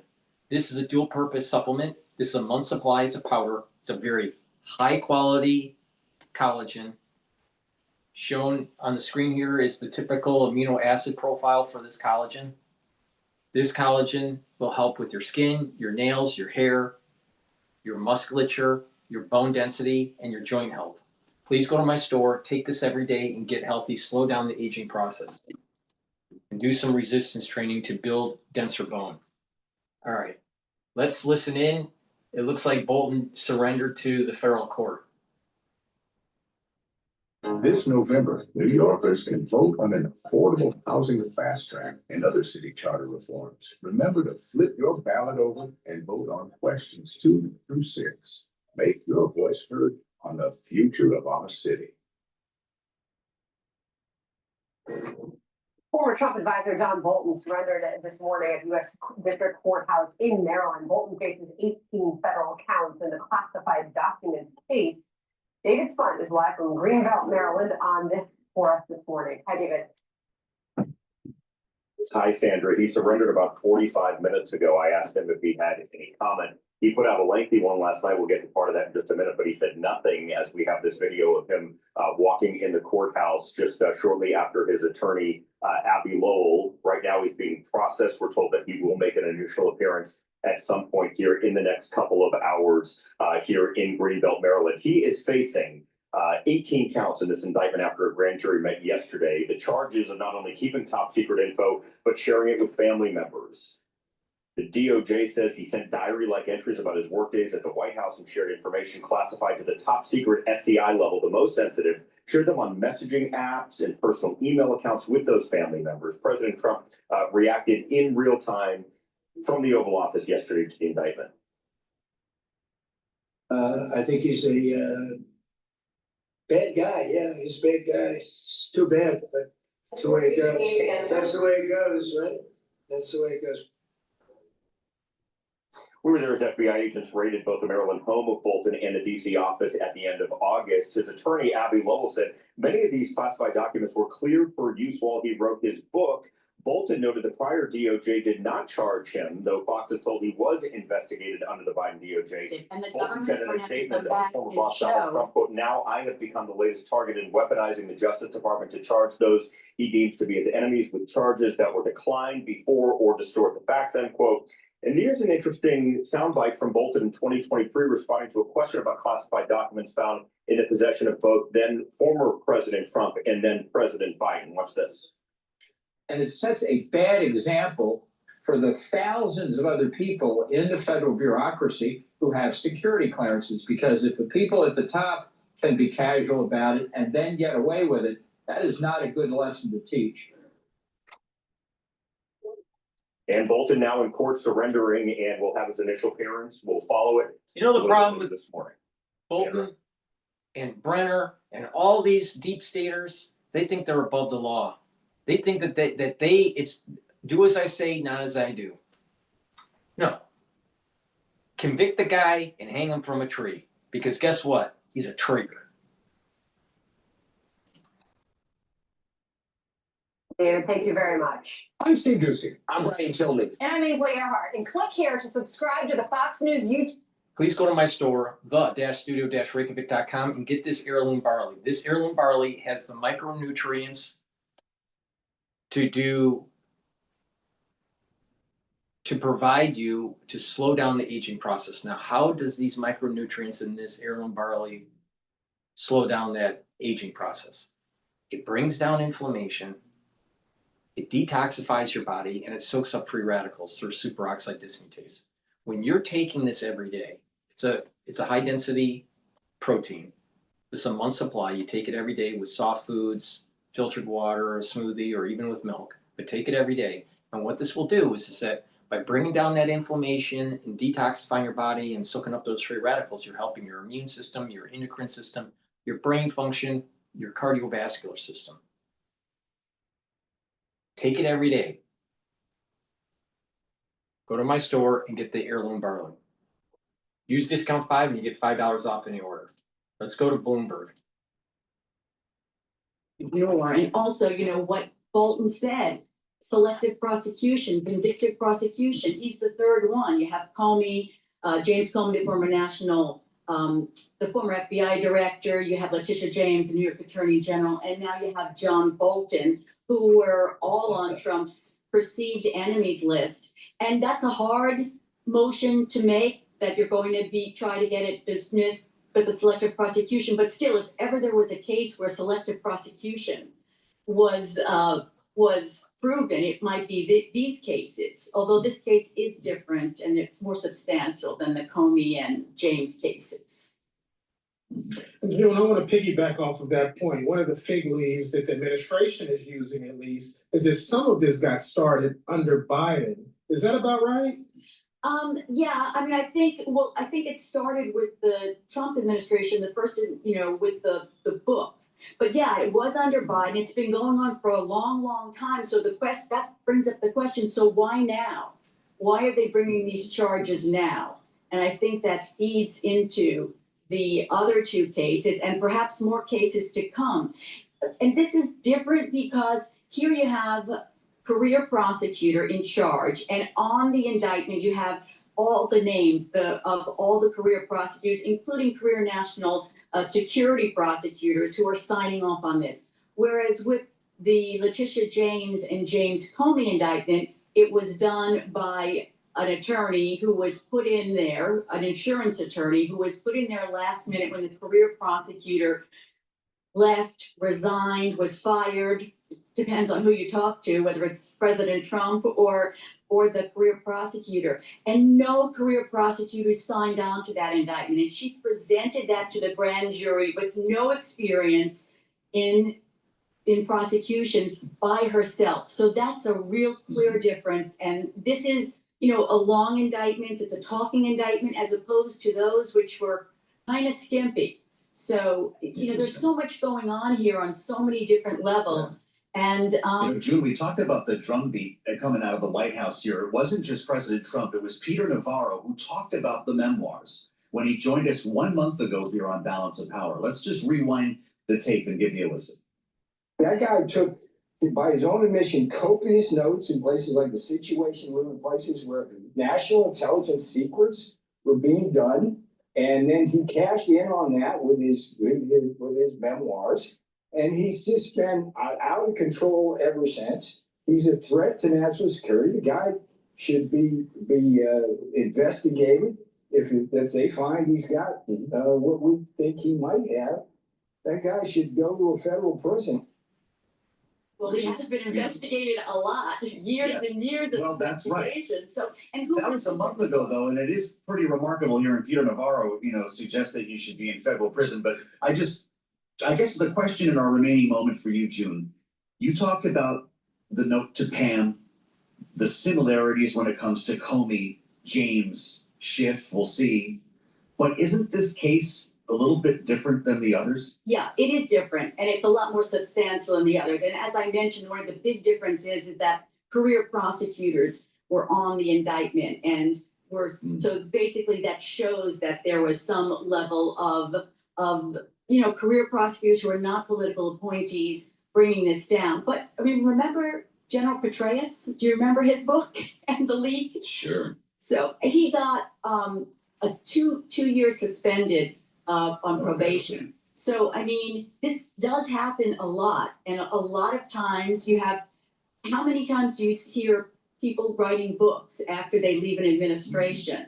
And are they taking notes about it? Yes, and some of them are national security experts. So, why are they prosecuting this particular case is a question, but it's going to be years, I think, before we find out any real answers. Wow. That means years worth of Bloomberg law talking about this with the great June Brasso. We've missed you, June. Thank you for being ready for this particular one. We've got another indictment and another not guilty plea from John Bolton. Alongside Mario Parker, I'm Joe Matthew in Washington. We'll turn to geopolitics in Ukraine next on Bloomberg.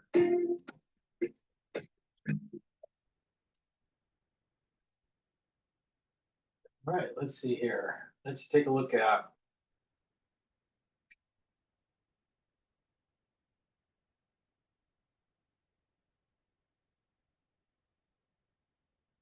let's listen to Victor James here. Victor Davis. This isn't the garage anymore. This is what comes next.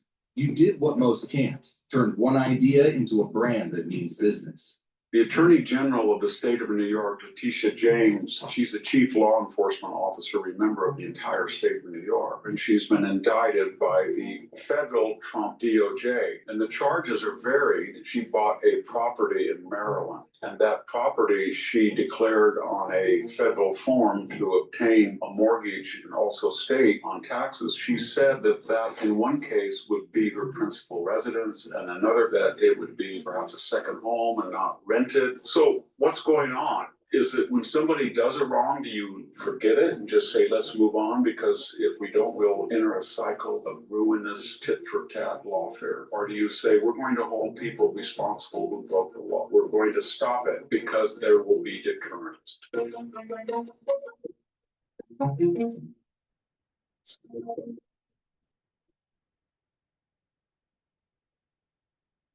Hello, this is Victor Davis Hansen for the Daily Signal.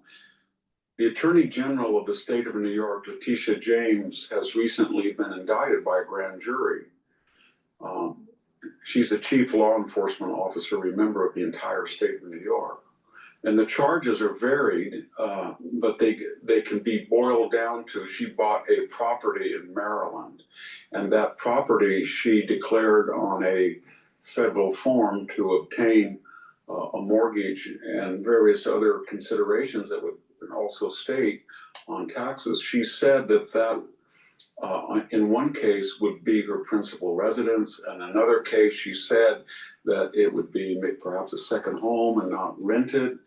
And as early as 1983, she had applied for an income property where she maybe mistakenly, but she wrongly described the property's square footage and rooms as a rental. And more importantly, she allegedly put her father down as her husband in this 1983 application. So all of this is coming to the fore, and she's been indicted by the federal Trump DOJ, and there's been an outcry. And the issue is not, it doesn't seem to me, she has never said that I never made a mistake on these forms. I was always totally honest. I think her lawyer said she made some errors, but they were insignificant. And by the way, if you're the chief law enforcement officer and Attorney General of New York, you should never be saying anything otherwise that you live in New York. That's by statute. The Attorney General must have her principal residence. There's some indication that she waffled on that as well. So what's going on? The left says this is Donald Trump's revenge tour, that if it was not Letitia James, but it was just some other person, the federal government probably would not have looked at it. That's probably true. But on the other hand, Letitia James, who ran for the Attorney Generalship in 2018, ran expressively on a promise to get then President Donald Trump. She even said, I have my eye on Trump Tower. And by 2022, when she ran for re-election, she ran on a promise to get Donald. He's just reiterating what we know. But the thing is that Letitia James was going after the president and the former president. She wanted that her whole mission was to go after a political opponent. The Democratic Party weaponized the DOJ. The Democratic Party weaponized the judicial system to try to slow down the first term of Trump and to prevent him from getting reelected. And this is the reason why Trump needs to go after these individuals and hold them accountable. Now, what's even better, what's icing on the cake, is that they have improprieties that they're doing, and they know that they're doing it wrong, that they are fleecing the American taxpayer. They're getting paid.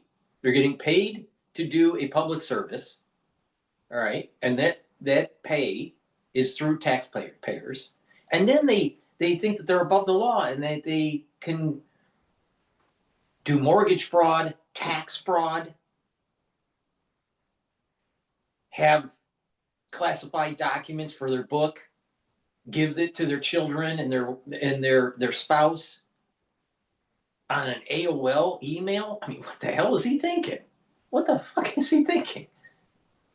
Who has AOL?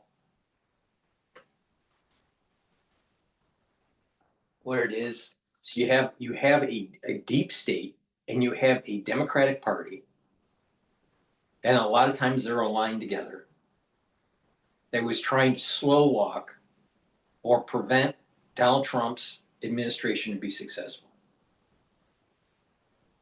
And they weaponized the judicial system, and they were weaponizing it not just on Trump, but on his cabinet, on senators. This Arctic frost with the surveillance of the senators, 10 senators they were surveilling. This thing goes all the way back to Barack Obama. But Trump, if you listen to the liberal media, Trump is the tyrant. You know who the tyrant was? Hillary Clinton and Barack Obama. But no, Trump's the bad guy, according to mainstream media. No. We need to hold these people accountable, right? And Bolton was a problem. Bolton was part of that deep state. Brenner, a problem. He's CIA. Comey, FBI. There was an orchestrated effort to try to demonize, prevent Trump from exercising his power in the executive branch, and they were trying to prevent him from winning the election. Why does the FBI and the CIA need to get involved? Why did Barack Obama feel that it was okay for him to try to swing the election? It's treason. That is treason.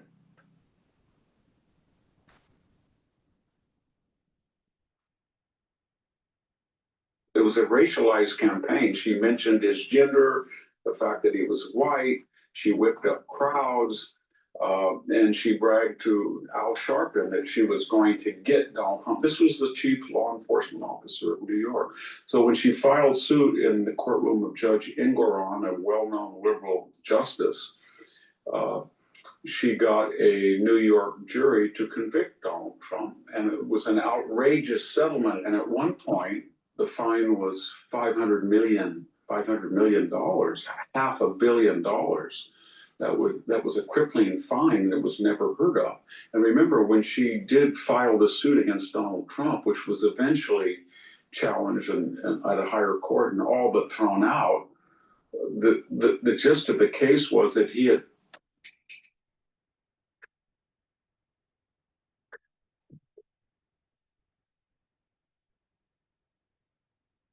the gist of the case was that he had overvalued a real estate property and unlawfully filled out forms that inflated the value, even though the Deutsche Bank who had issued the loan had no disagreement about the value of the collateral property, had no problem that the loan was paid on time, if not early, and in full to the profit of the Deutsche Bank. So there were no victims in this. No one was complaining. And yet she pursued it. What can we conclude? On the one hand, let's take the left view very quickly, that this is retribution, it's tit for tat, and if we continue this cycle, we're going to descend into a third world country status, where every time a particular party takes over control of the White House.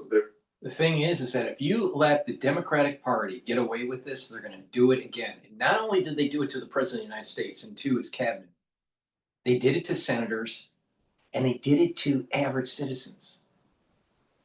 Look at what was going on with the females that were at the city council meetings, explaining that they didn't like what was going on with their public schools and what they were teaching. And they were considered right-wing terrorists by the FBI. The judicial system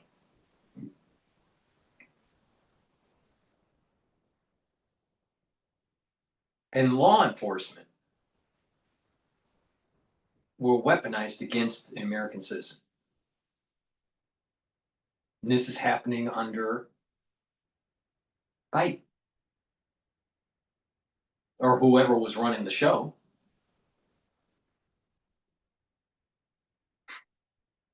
And we're supposed to let this just sweep it under the rug? No, you need to hunt them down. You need that they were hunters. All right, the Democratic Party were hunting conservatives. Now the hunted are now the hunter, and they need to be held accountable. The Democratic Party needs to be held accountable. The deep state needs to be held accountable so this never happens again, ever, ever, ever, ever, ever, ever, ever. The only way to do it is more prosecutions and imprisonment.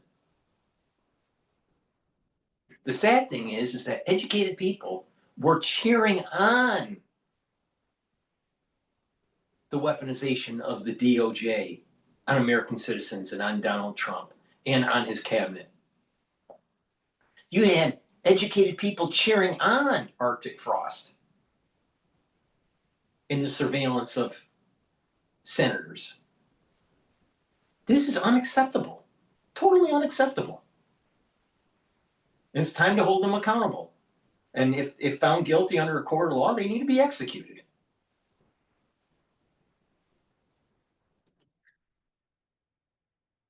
To punish their predecessors of the other party. That's something that we should worry about. But on the other hand, we saw with Alvin Bragg and Letitia James and Fannie Willis and Jack Smith a miscarriage of justice. We all knew that those charges that these four prosecutors filed, would have never been filed had Donald Trump said he was not going to run again. B, they will never be filed against any other politician, no doubt. And C, if Donald Trump just said that he was going to run, but he decided he was a rhino or he was left-wing and he agreed with Letitia James' political views, he probably would have got off. He would never been indicted. So, and you can ditto the same attitude from Judge Ingraham. So do you just let that all slide, or do you look at what Letitia James has allegedly done? If it's just simply a question, did she say something in writing on a form that was a lie? And did she do that as the Attorney General of New York? So yes, they probably gave her inordinate attention given what she had done in the past. But on the other hand, you give inordinate attention not just to your political enemies that have hurt you, but more importantly to high officials. If she was a campaign flack, if she was the head of the DNC, it would be one thing. But the Attorney General of New York is the chief law enforcement officer of a huge and important state, and she's got to be above suspicion. The irony Not is just that, but when she was running, she said that she was going to go after Trump. Well, under what cause? See, the thing is that it was always stacked. Trump gets in, we're going to go after him. We're going to find something. We're going to find something. Now, you have the mainstream media saying Trump is like Stalin. Just show me the person and I'll show you the crime. No, that's what the Democratic Party did. Show me the person, Donald Trump, we'll find the crime. No, the Democratic Party needs to be held accountable. And they need to go to jail. They need to be prosecuted. And the mainstream media was in bed with the Democratic Party. They were pushing the agenda to demonize Trump. They were part of the apparatus that was tied in with the CIA and the FBI. And they should be held accountable too. Ali Velshi is just as guilty as Letitia James in trying to overthrow our government. The mainstream media was orchestrated to overthrow Donald Trump's administration. And that's the deepness of this. And they need to go after these people.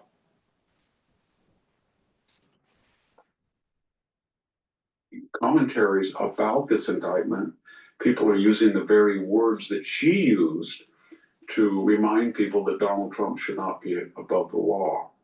There's a final question, and that is, how do you end it all? How do you end tit for tat? You could spend all day sorting your employees' expenses. Or you could let Rampton.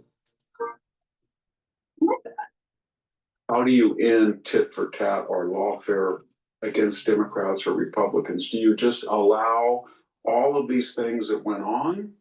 Or do you remind the left that everybody is human, and if you really do want to fabricate charges, you better be above suspicion? Because unlike Donald Trump's Letitia James indictment, this is not involving anywhere the amount of financial loss, her case, but it's a clear-cut case. She either lied on forms or she didn't. If she did, she's culpable, and she should be prosecuted and convicted if she's culpable. In the case of Donald Trump, I don't think anybody, left or right, thought that he had done anything wrong. In fact, some of the properties that he listed were more valuable than even he listed. So is it, when somebody does it wrong, do you forget it and just say, let's move on? Because if we don't move on, we'll enter a cycle of ruinous tit-for-tat lawfare? Or do you say, we're going to hold people responsible who broke the law? And yes, we're going to give inordinate attention for those who wage lawfare, but we're going to stop it and remind people, don't do it, not because we believe that they're moral or that they're virtuous, but because there will be deterrence. And if they know, they being people who use lawfare, know that if they were to do it again, it will boomerang. Just maybe it would stop. Thank you very much, Victor Davis Hanson. You gotta hold them accountable. You have to hold them accountable. Go after them. The hunted is now the hunter. And you gotta prosecute these people, and it gets even deeper. It's not just the mortgage fraud or the tax fraud, but there was an orchestrated effort to try to prevent Trump from winning the election, being reelected, and there was an orchestrated effort in preventing him from exercising his authority as president of the United States. And this thing goes all the way to Barack Obama and Hillary Clinton and the DNC, the FBI, the CIA, and even members of the Senate and the House of Representatives. Please go to my store, the-studio-reykjavik.com, and get the Boomer Boost. The Boomer Boost will help with multiple systems for your body. It'll help with brain function, it'll help with musculature, help with your heart function and your vascular function, boost up energy levels and rev up metabolism. This is a great way to control A1C levels. It has 68 nutrients. It has a very comprehensive compound profile shown on the screen. You can read the label on my website. Take it every day. This is a month's supply. You can mix it with soft foods, filtered water, milk, or a smoothie, but take it every day. It's a great way to get healthy. Please go to my store, the-studio-reykjavik.com, and get the Boomer Boost. You're going to notice the benefits of this and the steady burn of energy within 72 hours, and you're going to have more vitality. And you'll be taking this over a year or so, and you're going to actually physically see that you're aging slower. Please go to my store, the-studio-reykjavik.com. Make sure you do some resistance training, some cardio, stretching, balancing exercises, and eat properly. Really important. A holistic approach with proper supplementation is going to slow down the aging process. And Gladiator barley.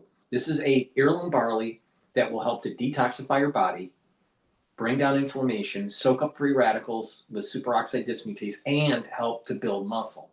Do some resistance training, take the Gladiator barley, build up that muscle, slow down that aging process. And by detoxifying your body and bringing down inflammation regularly, you're helping your immune system, your endocrine system, your brain function, and your cardiovascular system. Use discount 5 and you get $5 off any order.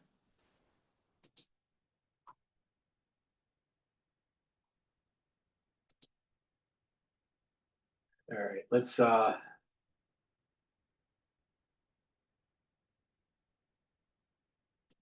listen in about the court.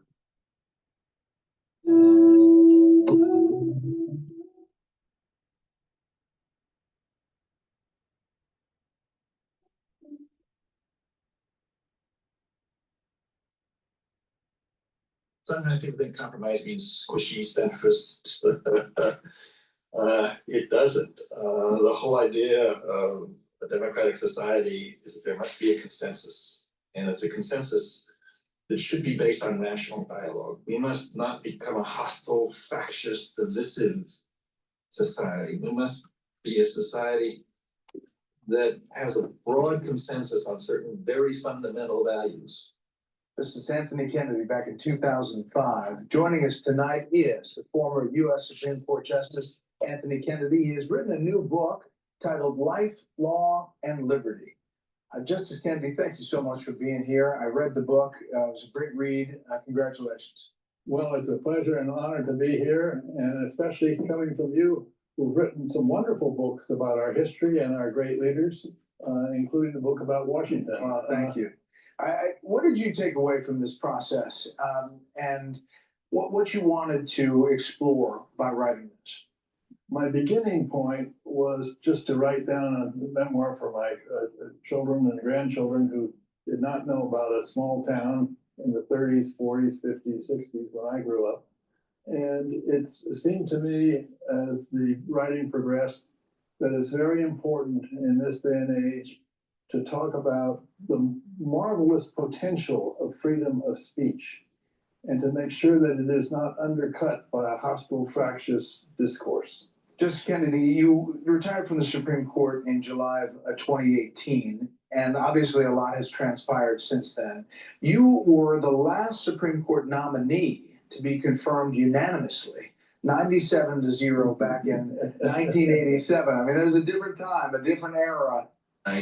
think that the public and the legislature has every right to contribute to that debate. The Constitution's made for that kind of debate. In your book, you offer some pretty strong concerns over where our current political discourse has taken us.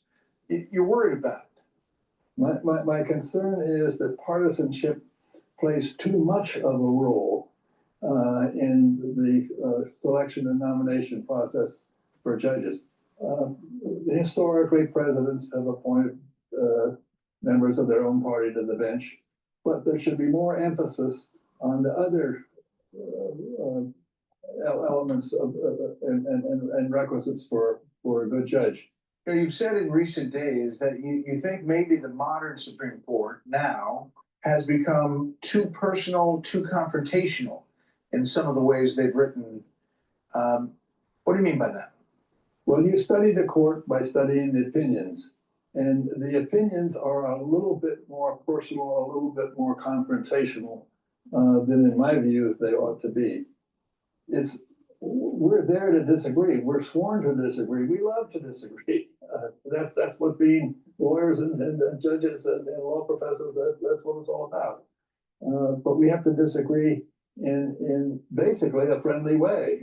You know, you were often described by the media as kind of the man in the middle, the swing justice. You write about this in your book, page 217. While I did not pay much attention to the media reports about our work, it would be disingenuous to deny being called the swing justice by the press. That term always bothered me. The case is swung, not me. So it got to you a little bit. Well, the swing justice, it has a visual metaphor. You can almost see someone in your mind swinging from left to right, from right to left. In my view, my views, my ideas were consistent, and it was the cases that were different. I know you've still engaged with members of the court privately, and you obviously had two who served as your law clerks together, Justice Gorsuch and Justice Kavanaugh, back in 1993. What advice would you give them, or do you give them, I should say, about, reaching consensus, collegiality, that sort of thing, from your perspective now looking backwards? It seemed to me both Neil Gorsuch and Brett Kavanaugh have the capacity and the personality and the temperament and the learning to make sure that the court is perceived by the public and in reality is a collegial place in which we have great respect for each other. I did an interview with Justice Barrett recently, and I asked her, they say you're helping to certify this move towards authoritarianism. How do you respond to that? We're not deciding cases just for today. And we're not deciding cases based on the president, as in the current occupant of the office. We're deciding cases about the presidency. That's the criticism that this court is somehow empowering President Trump to trample on democracy. How do you look at it right now? Each branch of the government has a duty to obey the Constitution. There are many things that happen that cannot be brought to the courts. And even in those cases, in every instance, every day, every member of the executive branch, every member of the legislative branch has to remember to respect and understand the meaning of freedom and the meaning of liberty in the Constitution. What's the most consequential opinion that you wrote that you look back at and say this was it? Well, perhaps the flag burning case was one. We have to remember that the freedom of speech is not just for speech that we like. And it seemed to me that the flag case, difficult as it was for the. Is it free speech to burn the American flag? Yes. But the thing is that doesn't mean that you should condone it.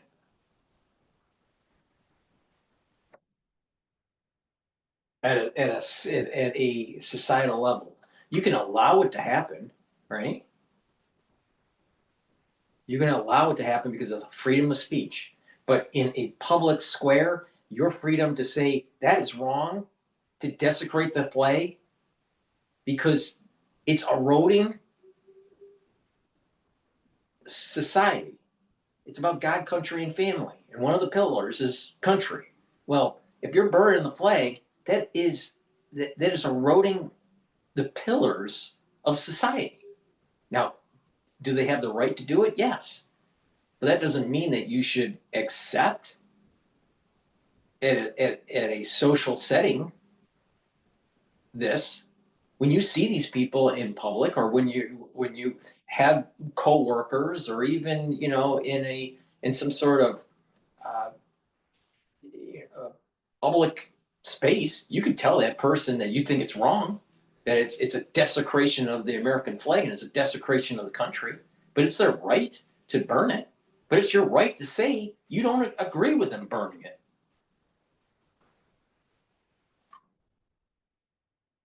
I personally think that it is disrespectful to all the men and women that served our country throughout any time period. When you burn the American flag, that's a desecration. And this is the reason why I am so pissed off of the Harvard brat students that were protesting, and they had the encampment in the Harvard yard, and they rose the Palestinian flag above John Harvard in replacement of the American flag. Totally unacceptable. Totally unacceptable. Is it their right? Oh, it's their right for freedom of speech. But they're desecrating this country, and they're desecrating the ultimate sacrifice of men and women that served our country.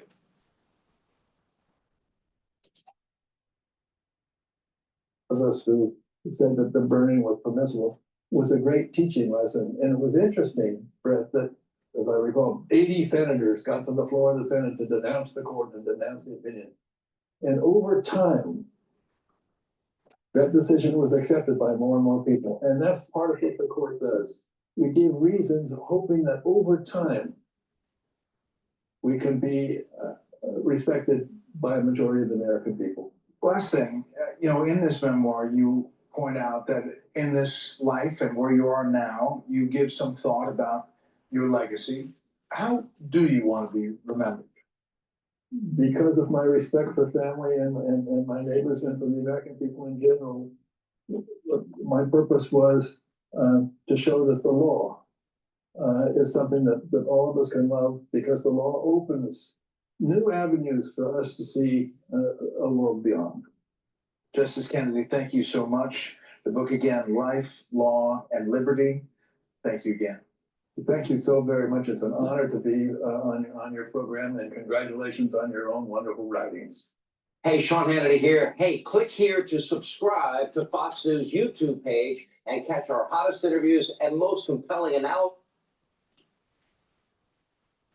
Able to have an advocate in the city, in Bracy Mansion, someone that maybe isn't his best friend, but one that he can predict, one that he can understand where he's going to go. I've heard other political people say that maybe Mamdani is the best foil for Donald Trump, because he can point to New York City over and over again as a city that's not performing the way the president thinks it ought to be. So to me, there's no way that Mamdani does not win. To me, as long as he makes no more errors. Last night's debate was a tremendous performance on his part, and good for him. Well, there you go, from both our Democrat and Republican members of the panel. Cuomo was making the point, Jeannie, that if you elect Mamdani, you're going to have Mayor Trump, because tanks will be rolling in the streets of New York before election night is even over. Curtis Sliwa had a different take on this. Let's listen to what Mr. Sliwa had to say. The president is going to back down to you, Andrew Cuomo. I know you think you're the toughest guy alive, but let me tell you something. You lost your own primary, right? You were rejected by your Democrats. Why and do you you have a accept that difficult regard? understanding that what the term vote is. Right. You're not going to stand up for Donald Trump. I agree with Curtis. I agree with Curtis. Mamdani gets in there. First of all, I mean, he's got the right accent for the job, Jeannie. I guess that's just not worth enough to put him over the top here. But does he have a point when it comes to Cuomo? We talked about the difficulty he had in the primary. his ability to recover seems impossible. Slee was essentially providing the same analysis you are. Yeah, and Curtis Lee, I'm telling you, it's a debate to rewatch. He had so many good zingers. He was calling Cuomo the architect or the father, and Mamdani the apprentice. I mean, for people who don't like politicians to begin with, it's a great quip. And you know, Donald Trump was really the candidate on the stage who wasn't there. I mean, they kept talking about him, and it's a big deal in New York. There is no love lost for hometown boy Donald Trump in New York City, as we all know. And so, you know, Curtis Lewa really did have a really good comeback to Andrew Cuomo. You know, the thing is course, that so she did just said that, and she's assuming everybody in New York is a Democrat. Not everybody in New York is a Democrat. I live in New York, and I'm a Republican. But she's now a fellow at Harvard's Kennedy School, the pantheon of intellect. God. Millionaire donors and blah, blah, blah. And so that is an attractive message for New Yorkers.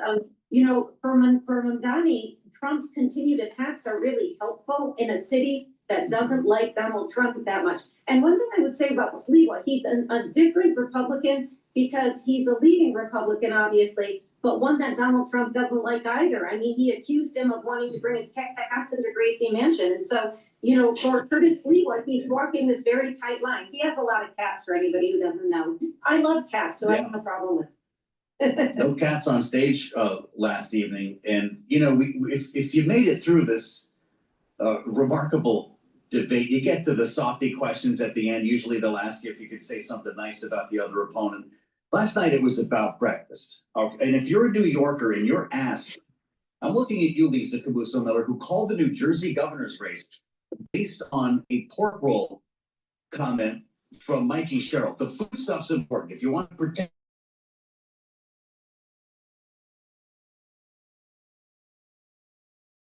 breakfast bodega order, let's listen. What's your go-to breakfast order at the bodega, Mr. Sliwa? Oh, eggs and cheese on a roll. No salt, please. Mr. Cuomo, same thing.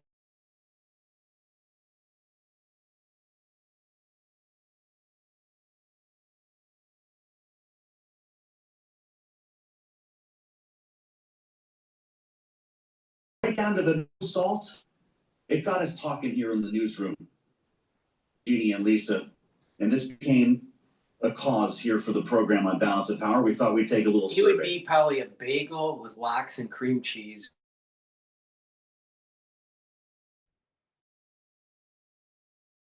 Balance of Power team bodega orders. We're all part of this now. I'm just going to come right out with it. I'm a bacon, egg, and cheese on an English muffin guy. You can call me an elitist, but that's what I'm going to do. It turns out I might not be alone. Justin and America's producer, James Mahoney, both went bacon, egg, and cheese, but they went with the SPK, Mario. Salt, pepper, ketchup. Elizabeth, egg and cheese on a roll. CC, sausage, egg, and cheese, just like Nicholas. Salt and pepper on one. Pepper and ketchup on the other. So Nicholas is going no salt. How about you? We got a minute left. Well, I'm from Chicago, so we don't really do the bodegas, but I do see in the movies where they walk in and say, hey, give me a chopped cheese. Okay. Just like the movies, Lisa, you're the food expert here when it comes to politics. Did Cuomo just lose the race based on this one question?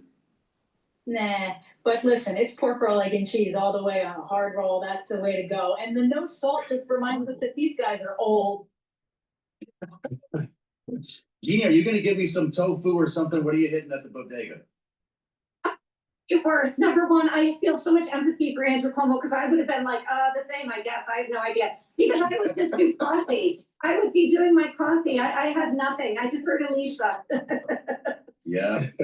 Black coffee would have been a pretty cool answer, I have to admit. Absolutely. Well, thank you, JD, Shan, Zeno, Lisa Camuso Miller. Thank you so much for joining us here about. Please go to my store, the-studio-reykjavik.com, and get this C60. You can get it in MCT coconut oil, extra virgin olive oil, and in avocado oil. Take a teaspoon a day, every day. C60 is a molecule that's 60 carbons, looks like a soccer ball, or a fullerene is the technical term.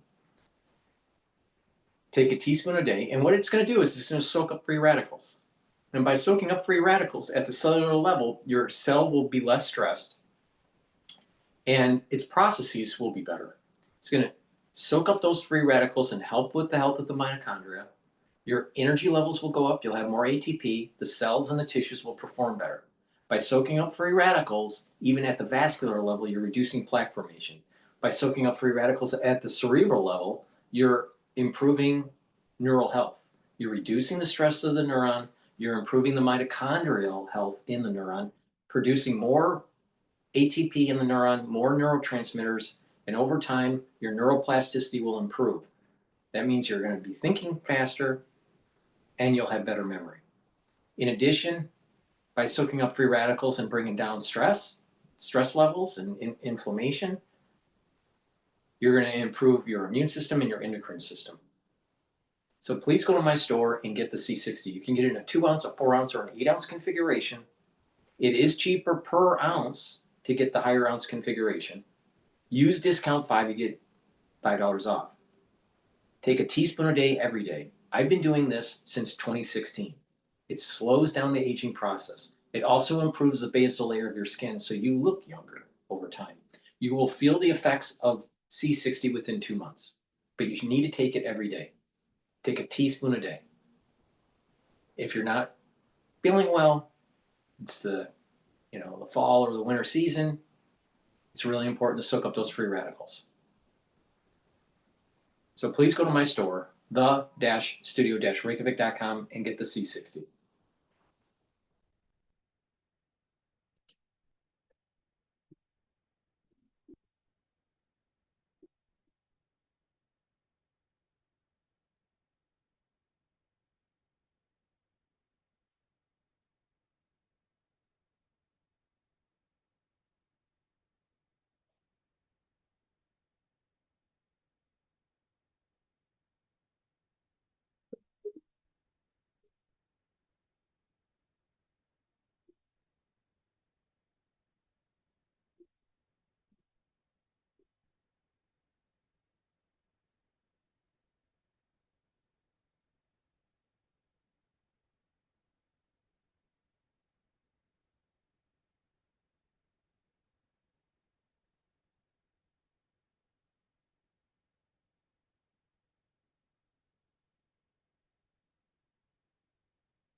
All right, let's listen in. Let's listen into Cash. We haven't played Cash Jordan in a while, so let's listen to Cash Jordan talking about Chicago's apartments. Roku's self-serve ads platform. It's easier than ever with Ads Manager. Sign up today.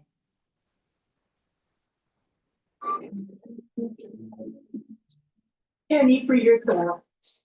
You think I could retire early? Question. Neighborhoods in Chicago are now war zones as sanctuary mobs pass ice. Ooh. Oh, they got that guy. Oh, he stole pandemonium. Oh, the guy's gonna rock. Oh, he threw a rock at him. Well, that ain't peaceful. Yeah, you better take that guy down. That guy better go to jail. This is ridiculous. These people are totally lawless. And look at how close they're getting. They're yelling at these agents. Oh, what are you doing? What are you doing? These agents are in a hostile environment for sure. I can't even believe it's in there. Don't look like it. Oh, they got that guy. Look at him. Fighting. Apparently, these ICE agents are here because some Trinidad Tobago gang members rammed their vehicle and brought them to this neighborhood. And it is so dangerous because any of these people could be armed. We know there's gang members here. I wonder how many of these other people are gang members that haven't been arrested yet. Look at them. They're all yelling. All of them want an open border. All of them want more illegal immigration. Oh, are they dragging somebody else out? Look at them all screaming. Everyone's screaming and dreaming at the same time. Terrible. This is so crazy, man. What mayhem. None of these people are helping. They're not helping the situation by being out here. This would be calmer and more peaceful if everyone just ignored this. But no, they all came out. This is like the middle of the afternoon. Don't people work? Does anyone work around here? Or is this their job to harass ICE and attack federal agents? That might be their job. Look at everything on their steps, on their stoops, got the dog out. Like what, you gonna release that dog and let him attack somebody? This is terrible. Look at this. This is what the Democratic Party wants to do to America. And this is the stuff that Trump wants to come in with ICE and with the National Guard and fix. All right? There's a major problem with crime in the city, with illegal immigration, and it's time to clean it up. And the Democratic mayors allowed it to happen. They allowed it to happen, and we need a strong president that says enough is enough. We're not putting up with it anymore. All right, let's go back to Bloomberg. We keep track of the Friday trade here. Thanks for joining us on the Friday edition of Balance of Power on Bloomberg TV and radio. President Zelensky about to make his fourth appearance at the White House, and we've got our eyes trained on the West Wing, where media have gathered in the driveway waiting for his arrival. Zelensky just across the street at Blair House, enjoying the full services of the White House complex, so he's not far away. They're going to sit down for a conversation that we're going to bring you in the room for, remembering that we have had a few different versions of this, including Zelensky's first visit to President Trump in this term that devolved into a shouting match. He has since had better conversations, but new questions following President Trump's conversation with Vladimir Putin yesterday, in which he did not suggest that Tomahawk missiles were on the way to Kyiv. With me now in our Washington bureau is Bloomberg's Mike Shepard, who's also keeping his eyes on the White House today. Mike, what should be our expectations after this talk with Putin? Oh, that really is the big question. Yeah. And it's more a mystery about how Trump will present himself in the U.S. to Volodymyr Zelensky this time around. Will the call with Vladimir Putin from yesterday influence to a great extent the call or the conversation we're about to see take place? Remember that Zelensky is coming to the White House with a series of requests. One of those, of course, is for some longer range weaponry to be able to strike deeper within Russia at those air bases where they've been launching those drone attacks, and also at some of the industrial production for the defense base of Russia. And yet the coolness that Trump signaled to sending Tomahawk missiles was a bit of a reversal from what he had said several days beforehand, where he had floated the idea of sending Tomahawks to bolster Ukraine, but also send a signal to Putin that it's time to come to the bargaining table. Yeah, you wonder what Putin said to him yesterday, particularly to get President Trump to the point of floating another meeting. It was suggested later that that may happen. We don't know if there's in fact going to be a gathering in Hungary, but if that does happen, has Vladimir Putin done anything to deserve it? Well, so far from the view of many foreign policy observers here in Washington, the answer is a clear no. And even in President Donald Trump's eyes, since the Alaska summit back in August, Vladimir Putin has not taken any really concrete steps, Joe, toward moving to the bargaining table to trying to end the war that he started with the invasion of Ukraine in February of 2022. And then prior to that, with the annexation in violation of international law of Crimea. So the Russian government's moves toward trying to reach this peace deal that President Donald Trump promised on the campaign trail, said could be done in a day, really has not been enough to satisfy Trump, who's been increasingly frustrated by this. You wonder how the last three meetings will inform President Zelensky's posture and maybe check his frustration at a moment like this. Well, he has learned how to read Trump a little bit better. And the more that he spends time with President Donald Trump, the better he understands how to react and, engage in some of the flattery that we've seen other foreign leaders exercise and show to the U.S. leader to try to win favor, to try to win approval and win over his view to join theirs, whatever it may be. And in this case, we will have to see if that will go as far as making that offer on weaponry. Now, Volodymyr Zelensky doesn't go into this completely empty-handed. One thing he is floating is this idea of collaborating with the US on drone production. And that is something where a lot of innovation has occurred in Ukraine. Necessity is the mother of invention. And they've really been able to advance their industry and to a large extent, Joe, on the cheap. And it's the kind of thing that could be replicated here. And there is an interest in the defense space and in the current administration in trying to adopt some of that innovation and sophistication. So we'll see if the US president accept some of that and perhaps offer something else. Maybe that could be some common ground that would result in an announcement. Mike, thank you so much for helping us get ready for this. Shep with us live in Washington as we wait to hear from both presidents at the White House. And we are spinning a couple of plates today, as always. It's day 17 of the government shutdown. Lawmakers are not in town. But Washington is actually quite busy this week with the IMF meetings underway. And as we wait to hear from President Trump and President Zelensky, it's a great opportunity to bring you an important conversation with the IMF meetings underway now, with the UK Chancellor of the Exchequer, Rachel Reeves, who sits down now with my colleague, who you know from Bloomberg Surveillance here on Bloomberg TV, Lisa Abramowitz at the IMF. Lisa, take it away. Thank you so much, Joe. I really appreciate it. I am here with the Chancellor of the Exchequer of the United Kingdom, Rachel Reeves. Chancellor Reeves, thank you so much for being with us. You're heading into a pretty tough budget season. There's the expectation that taxes are going to have to go up and that spending is going to have to cut. How much headroom are you looking to build for yourself so you don't have to do this again in terms of raising taxes again and going through another round of cuts? I think the British people recognise that the last year has been a challenging one, whether it is conflict in the Middle East, Russia's continued aggression in Ukraine, the need for higher defence spending, and also increasing trade barriers around the world have put countries under a lot of pressure, and no country, including the UK, is immune from that. But I've also been really clear that we will continue to meet the fiscal rules that I set out in my budget last year, and we will get debt down as a share of our economy, we will bring down the deficit, and we will balance day-to-day spending with tax receipts. When we get the full forecasts from the Independent Office for Budget Responsibility, we will make sure that we are continuing to achieve those things. In terms specifically of the headroom, the headroom has been lower in the past. It was as low as £6.5 billion in the last parliamentary session. Obviously, more headroom would be good, but there's always trade-offs because, of course, to build more headroom, you would have to increase taxes further or cut spending further. But we'll continue to manage that balancing act. But I recognise that in a world as volatile as it is today, having a bit more of a buffer can help absorb shocks. You talked about raising the taxes, and in a previous interview, you were talking about particularly targeting wealthy residents of the United Kingdom. Is that really the focus right now? Is it broader based in terms of the tax raise you have in mind?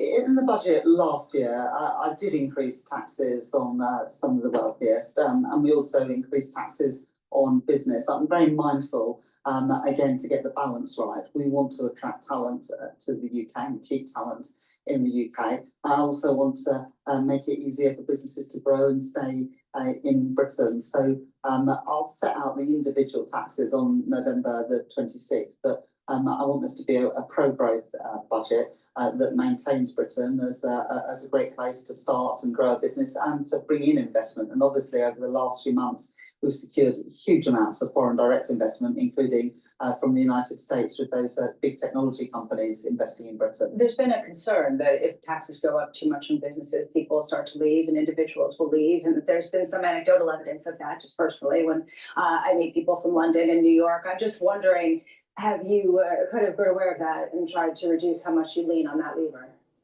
Well, we made some further changes to the tax arrangements for non-domiciled people earlier this year, which I think have been welcomed. We'll continue to monitor the response to any tax. But I would also say there are many people choosing to make Britain their home. We've just doubled the number of visas available for high net worth individuals, for entrepreneurs, and for academics in some of the growth sectors to build teams in the UK. And we've no doubt that people will apply for those visas and we will fill those places. So the UK remains an attractive place, in part because we are securing investment from the world. We're reforming our capital markets to make it easier for businesses to raise finance in London. And we're reforming our regulatory and planning systems to make it easier to get things done in the UK. How much are you planning to cut some of the welfare spending in particular, not just sort of day-to-day spending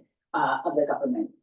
Well, it is important to make sure that all budgets, including the welfare budget, are well managed, and we do need to see reform of our welfare system. We'll continue to make the case with that reform. We've already brought in some changes to something called the universal credit system to reduce the incentives to get the health-related elements of that. And just a couple of weeks ago, I announced a youth guarantee to help young people, not in education, employment and training, get back into work. Like many countries around the world, particularly since the pandemic, we have experienced challenges in terms of youth unemployment and youth inactivity, and we're determined to turn that around with particular programs targeted at those young people. One big question for a lot of people is the Office for Budget Responsibility and what they'll come out with in terms of downgrading the growth forecast for the United Kingdom. Do you have any expectation or understanding of what that growth downgrade looks like? Well, the Office of Budget Responsibility, like other forecasters, use the past productivity performance to forecast the future. And it is true that under the previous government, over the last 14 years, both growth and productivity were underwhelming.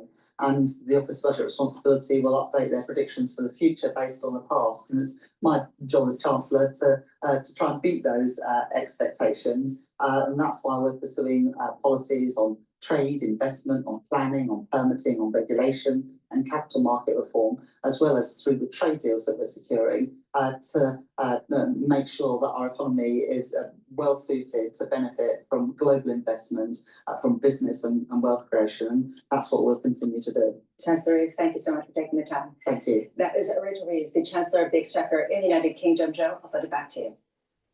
Great, Lisa, thank you so much. What a treat to have Lisa Abramowitz in Washington, bringing us that great conversation with the Chancellor. We thank you. It's live on Bloomberg as we keep our eyes on a couple of moving parts here, including an imminent meeting between President Trump and President Zelensky. They're preparing in the West Wing for his arrival right now. He was supposed to be there about 13 minutes ago at the top of the hour. These things tend to go late when these two gentlemen do sit down.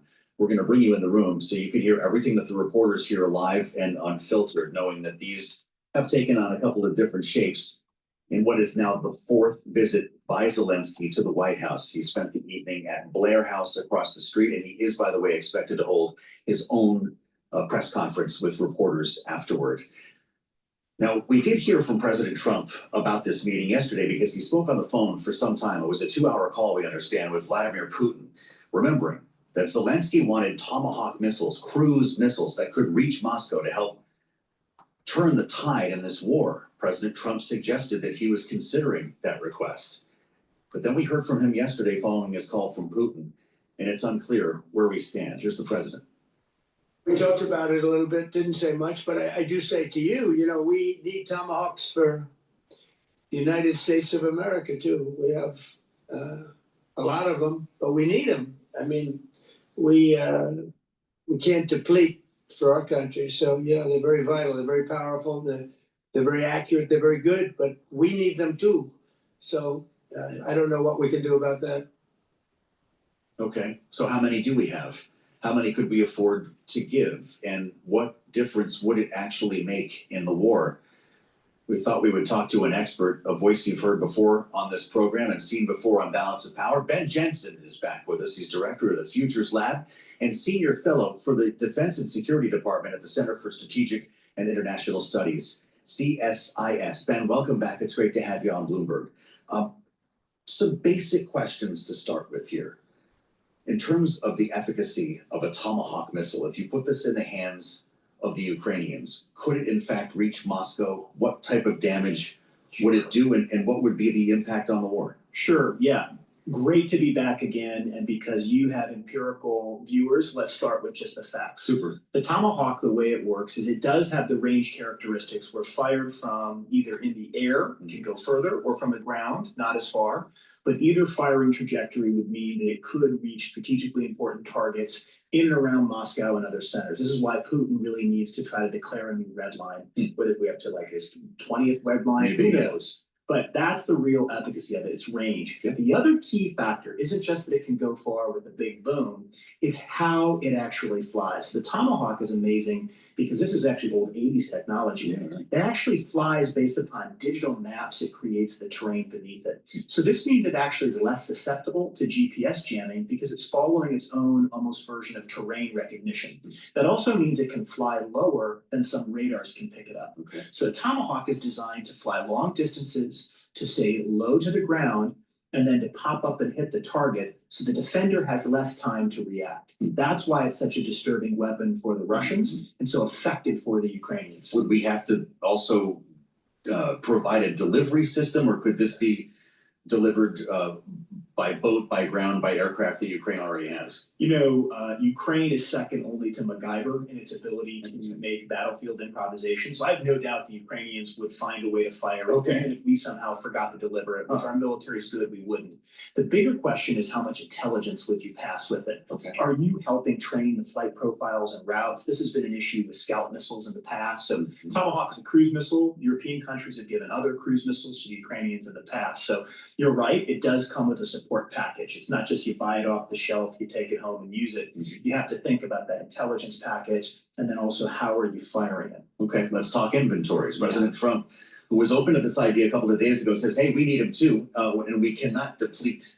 Do we have a sense of how many we have? So not as readily as you think. Usually, you know, defense wonks like myself spend time like looking at congressional budgets to see how many were ordered and how many were bought. And then sometimes we don't get accurate numbers and the number shot in terms of actual strikes on enemy or much less in training. So what we do know is this is a high demand asset, right? You always hear that term. It's why it's ubiquitous now to say Tomahawk, which means there's never enough. And the bigger issue we have is that we just can't produce many of these missiles at the large enough quantities in a timely manner, especially when we're confronted with the world where one day we might fire a Tomahawk from a destroyer to hit a Houthi. The next day we might give it to Ukrainian to shoot something in Russia. But then the following day, we all of a sudden need to fire 1,000 of them in the defense of a treaty ally like the Philippines or Japan because of the Taiwan scenario. Okay, so you mentioned Yemen, by the way. We've popped off a lot of these at Yemen, and they come at what, $1 million a pop? Yeah, prices vary. Remember the way the defense contracts work, it isn't just a simple, you have to go for an average, $1 million a pop on average, but it depends on the block. And so my guess is we're probably going to give older inventory, lower block item Tomahawks to the Ukrainians to fire.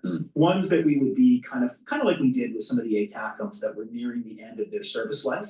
So it's still an amazing missile. That's not to discount its power, but we're not going to be giving them the latest block that is more advanced and has maybe even some other features that would be of interest. Could it change the strategy for Ukraine? Could it break this war of attrition, or would this just be an opportunity to provide a deterrent for Vladimir Putin? How would it be employed? I tend to look at this, and this is where I think something is happening that's more interesting than gets credit in the Trump administration. I think that they're actually having what I would call a compounding coercive campaign right now. So the Tomahawks are actually a powerful deterrent and a powerful negotiating mechanism, even if not a single one enters Ukraine. Now Vladimir Putin has to reckon with the Americans can give the Ukrainians something that can hit targets with a bigger boom than the long-range drones attacks that are hitting Russian oil refineries. That is taken as compounding, because now think of the economic side. We've got the Indian oil dynamics going on. We've got this new call for a victory tariff to further hit Chinese support to Russia. We've got existing sanctions. We've got EU calls to create really interesting, like structured financial products, like essentially loans off Russian frozen assets. And we even have a bill in the US where we would essentially take, I think it's about $6 billion, it's a few $1 billion of Russian frozen assets and give it to the Ukrainians. So I actually see the economic dimensions of that coercive campaign as more deterrent than the individual Tomahawk delivery, but you can't separate them. I think the Trump team has developed a pretty sophisticated notion of this compounding coercive signal to try to really put the hard press on Putin in the wake of Gaza to then kind of put at least freeze the conflict, if not outright end. Fascinating. It's a great theory. It makes a lot of sense. And I wonder, when you consider the hotspots around the world, the amount of munitions that we're providing and using.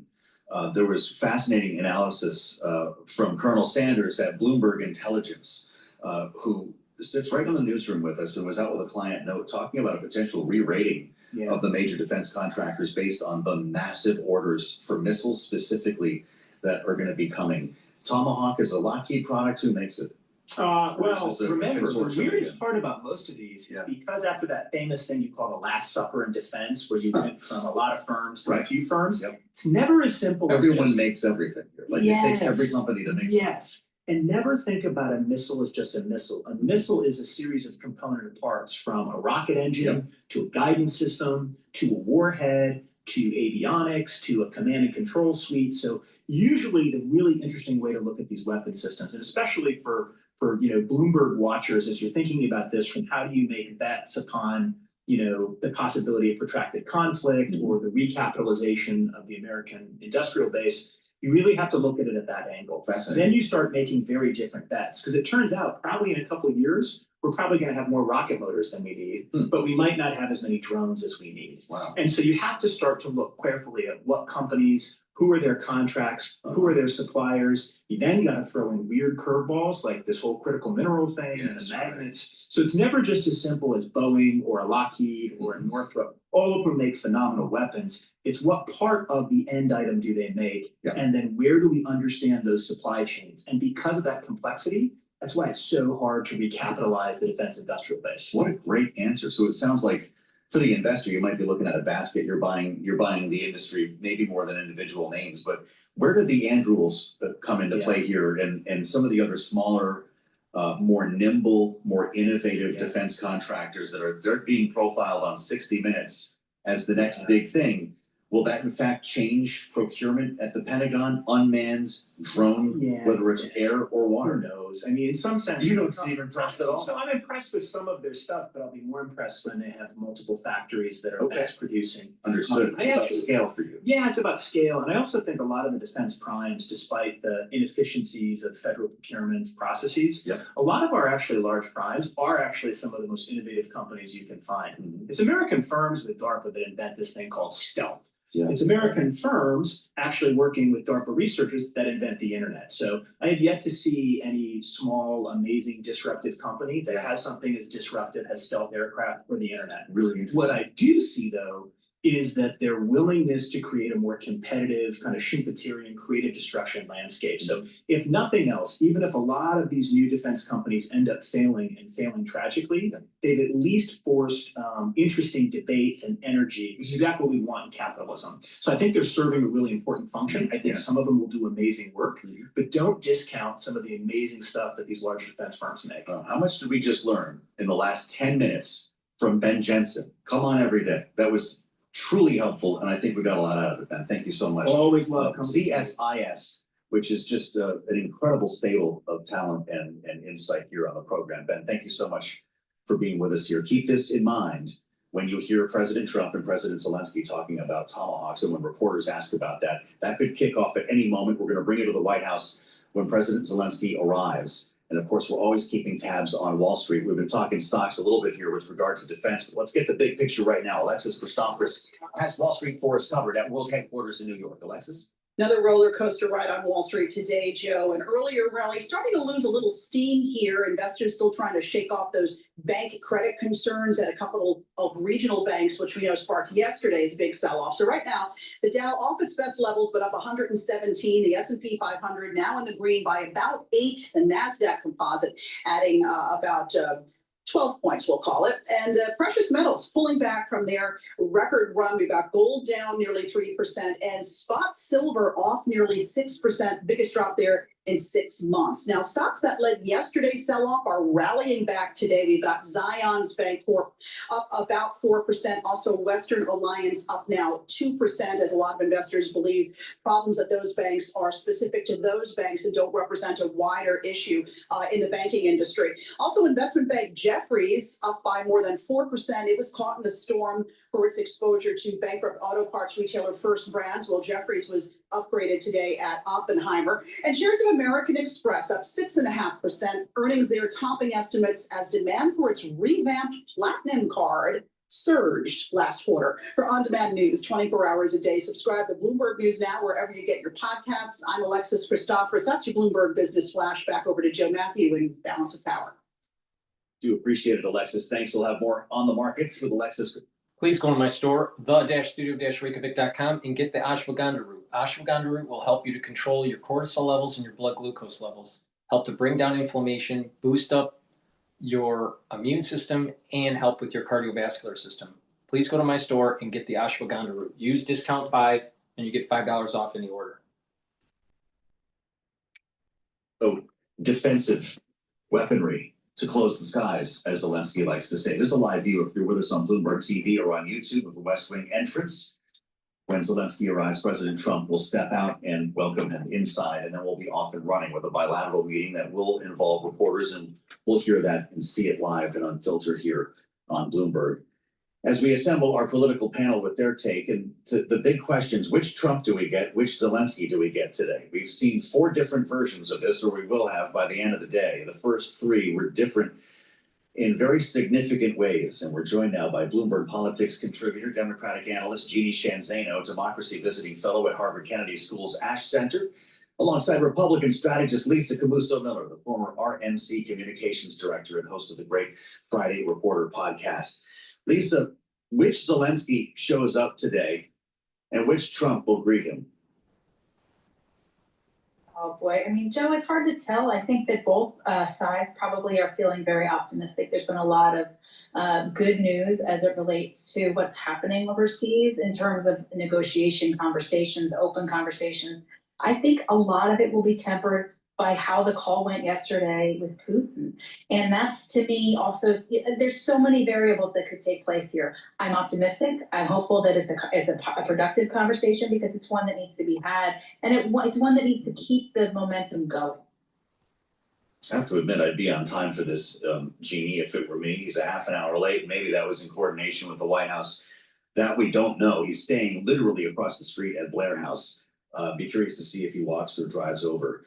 We can tell you, according to the press pool, by the way, that a military honor guard is waiting on a lawn, lined up along the driveway there to greet him. So he is not getting the red carpet, so to speak, but the same treatment as another world leader, Jeannie, which is a lot different than the feeling, at least, that we had on his first visit. Is this going to be contentious, collaborative?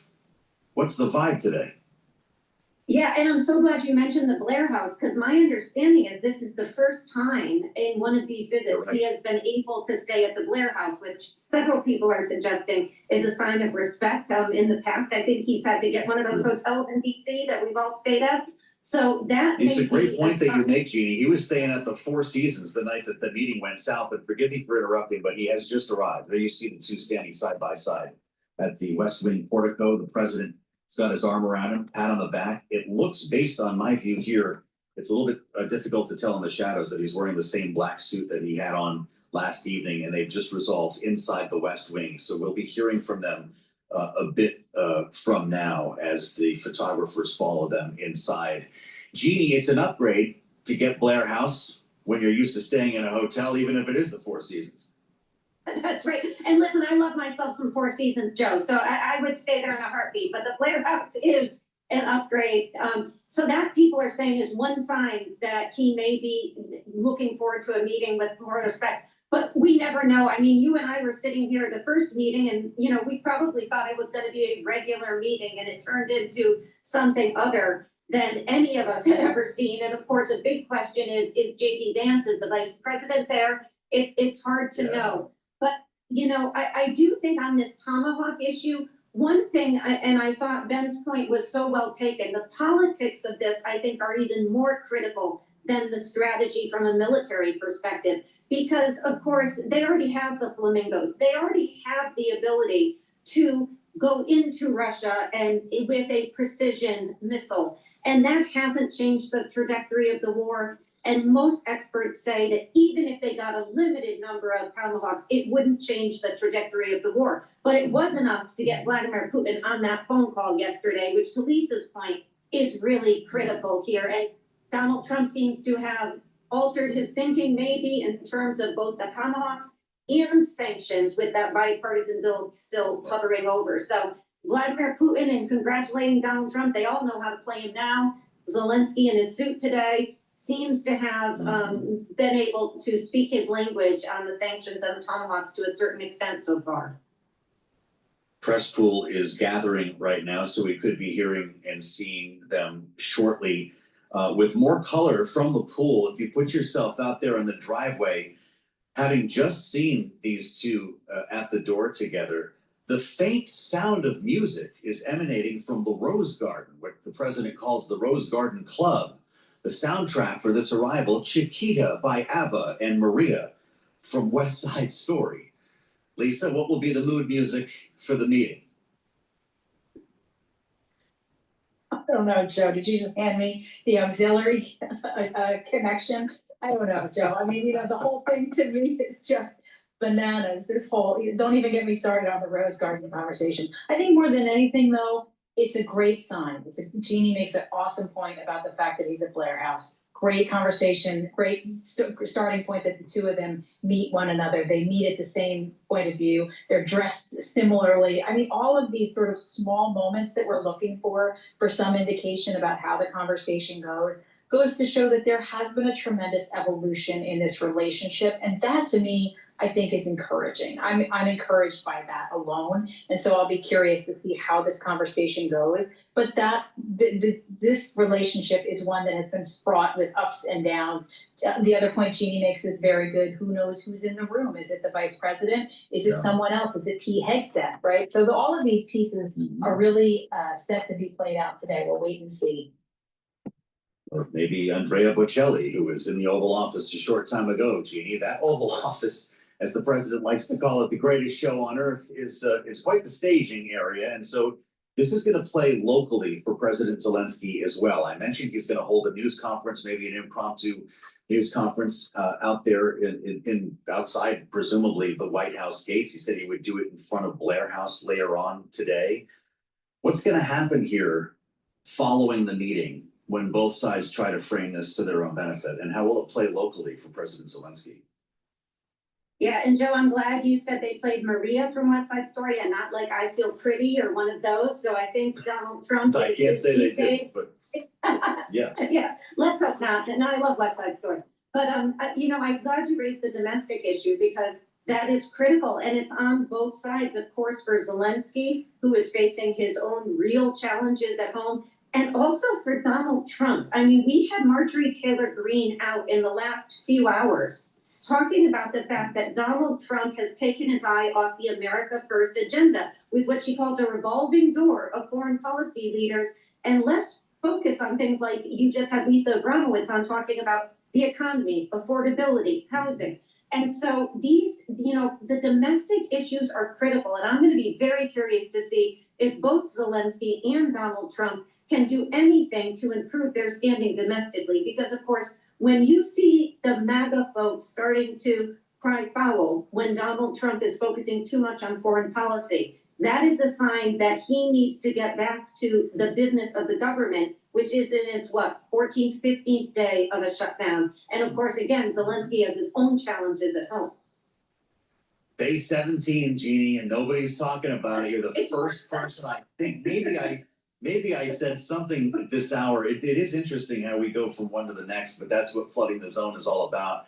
We have less than a minute left, Lisa. What are you going to be watching when the cameras open up and we see these two sitting there? What are you watching for? Is it like Jeannie said, who's on the other couch?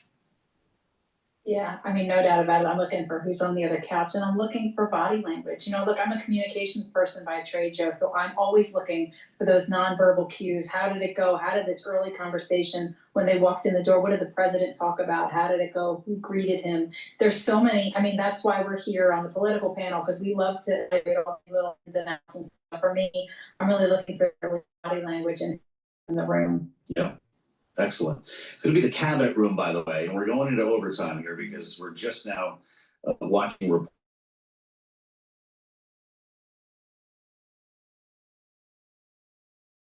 the long cabinet room on Blue TV. And once the president here, they get the boom mics out, we will get up and rolling here.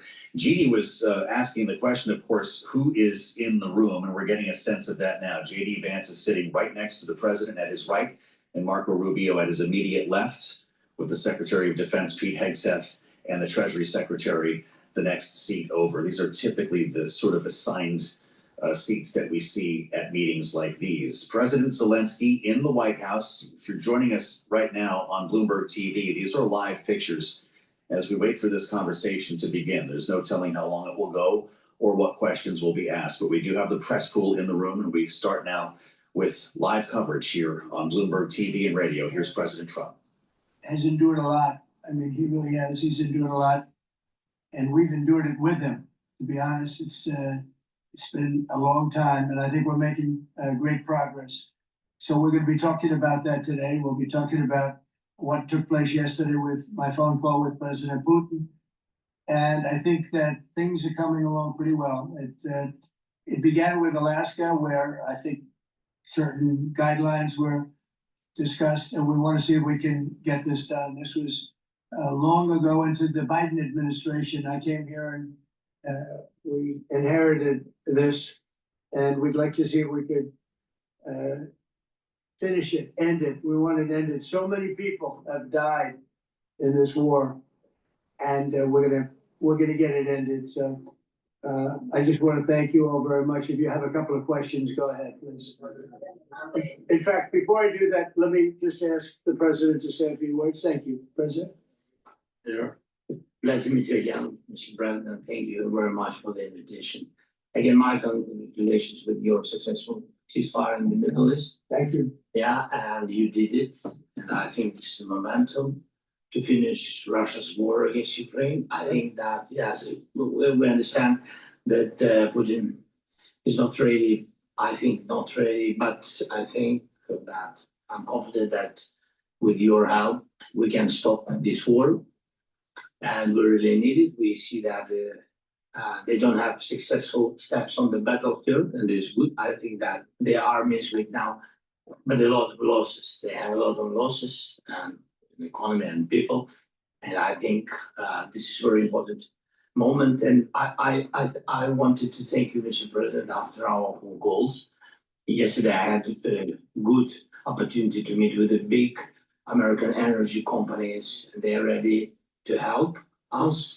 Yes, after all these attacks on our infrastructure, Russian attacks, etc. And I had also meetings, thanks to your team. We had meetings with the good military companies. We spoke about air defense, and I want to share it after with details where we are. Thank you. Thank you so much. Thank you very much. And I think it looks beautiful in this jacket. Yeah. It's beautiful. I hope people notice. It's actually very stylish. I like it. Please go ahead.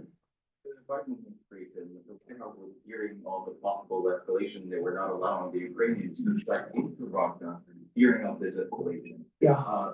Would your administration allow Ukrainians to strike into Russia? We're going to be talking about that. That's something we'll be talking about. You're right. It's an escalation, but we'll be talking about that.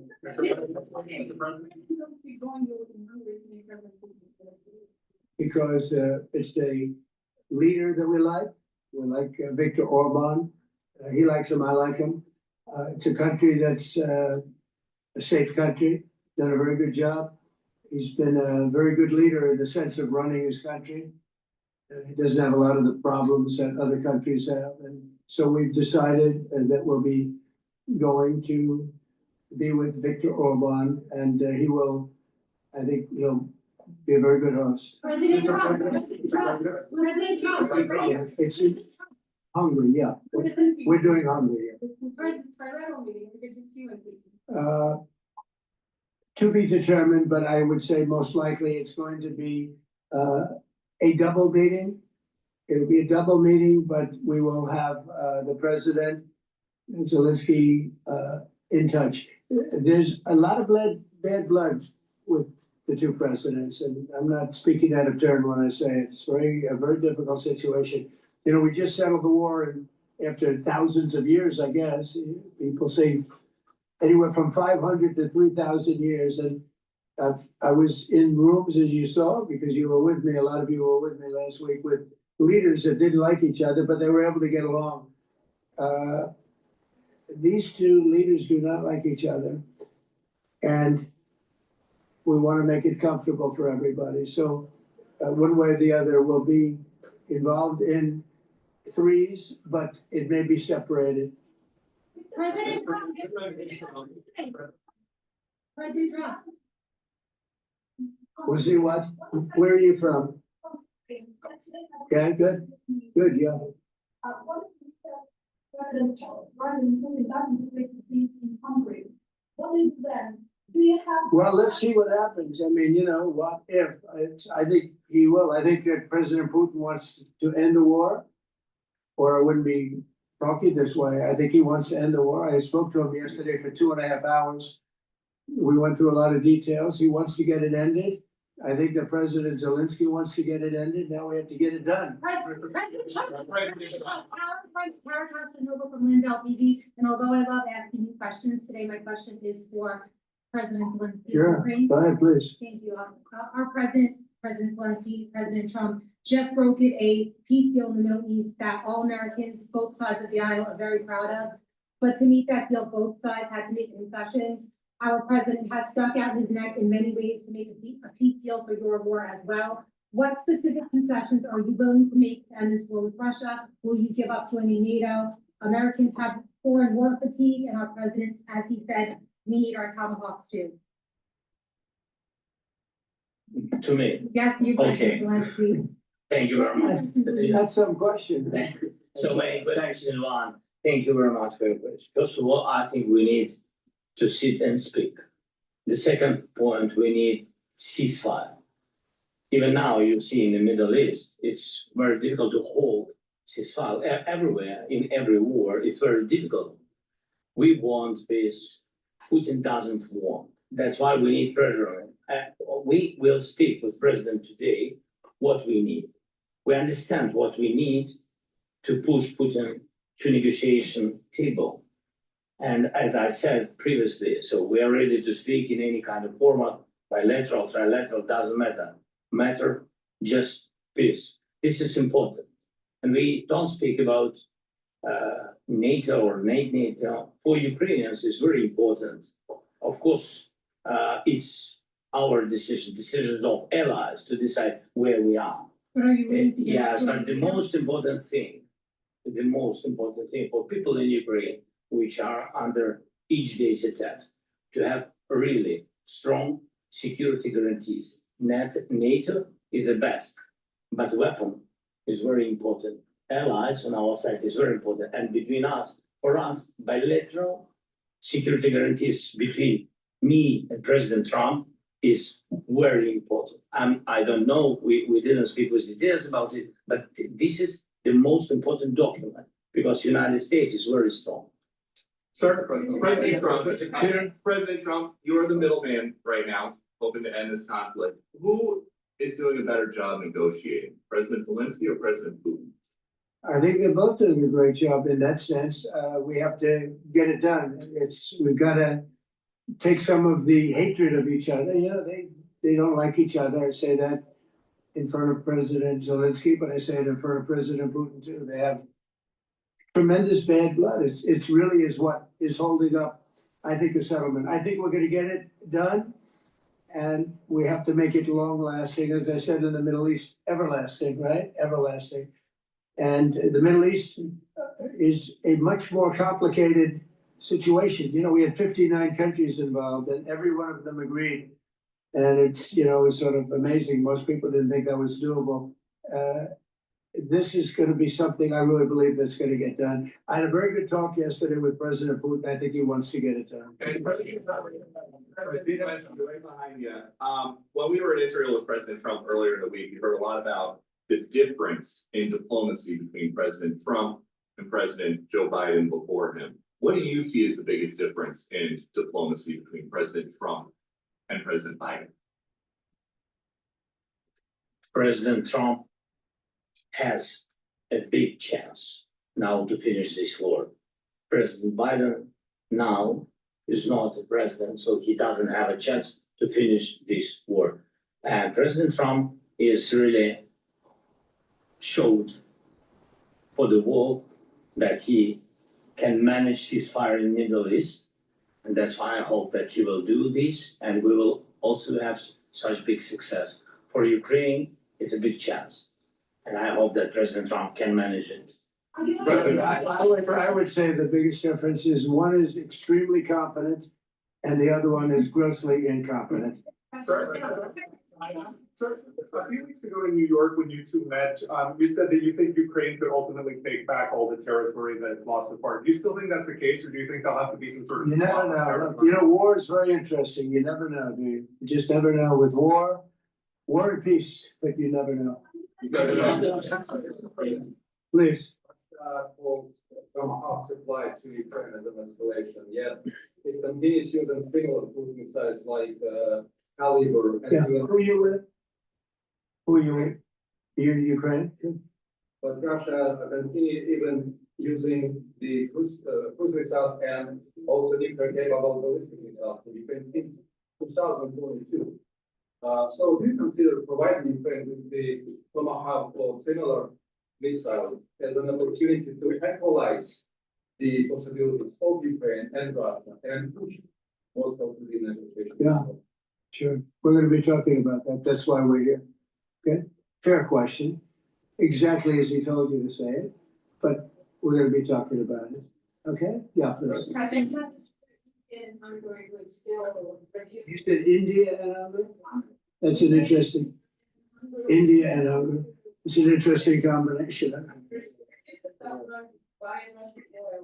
Well, India is not going to be buying Russian oil anymore.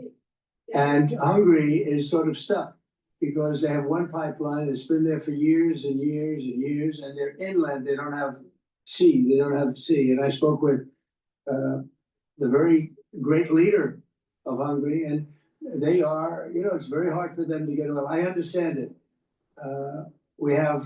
Hungary's in a very interesting position because they can't have ports, you know, they're surrounded by land. So we'll see what happens there, but India will not be buying oil from Russia. And they've already de-escalated and they've more or less stopped, they're pulling back. They bought about 38% of the oil and they won't be doing it anymore. Helping you in achieving peace in Ukraine. Who has? First Lady Melania Trump helping in returning abducted Ukrainian children from Russian captivity. President Zelensky, do you appreciate those efforts? How do you assist them? And did you ask her to step in and to help you? No, she wanted to do it. She just felt very strongly about the children. And she's done a really good job, I think, in bringing it to the fore. You know, we have a lot of children involved. Now, it's some people say it's 20,000 and some people say it's 300. There's a big difference between that, so nobody really knows. But she felt very strongly about the children. She thinks about the children all the time. Okay, Tomahawk to Ukraine. What's going to happen if the United States is in a conflict and we need the Tomahawk? Well, that's a problem. We need Tomahawks and we need a lot of other things that we've been sending over the last 4 years to Ukraine. We've been, you know, we gave them a lot. Now we have a different situation. We send it to the European Union. They pay for it and all that, and they have plenty of money. But it's beyond the money. You know, we need Tomahawks, so we need a lot of other weapons that we're sending to Ukraine. One of the reasons we want to get this war over is exactly that. It's not easy for us to give. You're talking about massive numbers of very powerful weapons. So that's one of the things we'll be talking about. Hopefully they won't need it. Hopefully we'll be able to get the war over with without thinking about Tomahawks. I think we're fairly close to that. Yeah, go ahead. Yeah, please. Just to understand. So for today, of course, we want to finish this war, but the war is another technological war. You don't use just Tomahawks. If you want to target a military goal, you need thousands of drones. It goes together with such missiles. Ukraine has such thousands of our production drones, but we don't have Tomahawks That's why we need tomahawks. But United States is a very strong production. And the United States has tomahawks and other missiles, very strong missiles. But they can have our thousands of drones. That's why where we can work together, where we can strengthen American production. And so just so that I understand, so you're suggesting kind of a trade. If President Trump okays Tomahawk missiles to help you launch. Yes, it's about Russia, military goals. then It's only about military goals. Right, but then you would authorize some kind of an exchange. where Yes, of course. US Yes, we have proposition. We have big proposition with our drones. President Trump, I don't mean to be brokering an arms deal here, but is that something that you'd be interested in, Ukrainian drones? We are, yeah, we have a lot of drones right now. We build our own drones, but we also buy drones from others. And they make a very good drone. I mean, drone warfare has really come to the fore over the last couple of years because of this war. I will say, there's nothing like the jets. You know, we knocked out a lot of drones in Israel. We were knocking them out for Israel. And we were doing it with extremely fast and powerful jets, following the drones and knocking the hell out of them. So it's, you know, we know a lot about the drones and we know a lot about the great jets, the great ones. The ones, well, and the B-52s, which were totally they were stealth, they were undetectable. So we have a lot of different weapons. And, you know, I have an obligation also though, to make sure that we're completely stocked up as a country, because you never know what's gonna happen in war and peace, right? You never know what's gonna happen. So we're gonna be talking about tomahawks and would much rather have them not need tomahawks. Would much rather have the war be over, to be honest, because, you know, we're in it to get the war over. We're selling a lot of different types of weapon, as you know, to the European Union. We're not in it for that. We're in it to get it over. We're losing thousands of people a week, thousands of people. Russian, Ukrainian, and mostly soldiers. I mean, mostly soldiers. But we're in it to see that end, and we can end quickly, and I think we can. I mean, I had a very good talk yesterday. We're going to be talking about it, but I had a very productive talk yesterday with President. We'll see what happens. But the war in the Middle East was far more complicated. We got that one done, and I think we have a good chance. I think President Zelensky wants it done, and I think President Putin wants it done. And how all they have to do is get along a little bit. Give us an update on the trade negotiations with China or perhaps I think during that. Yeah, I will, and I'm gonna let Scott do that, but I think we're doing very well. I think we're getting along with China. China's would like to have something as of this moment. We'll be meeting in a couple of weeks. We'll be meeting in South Korea, myself. I think so. It looks like it's going forward. I think so. They want to meet.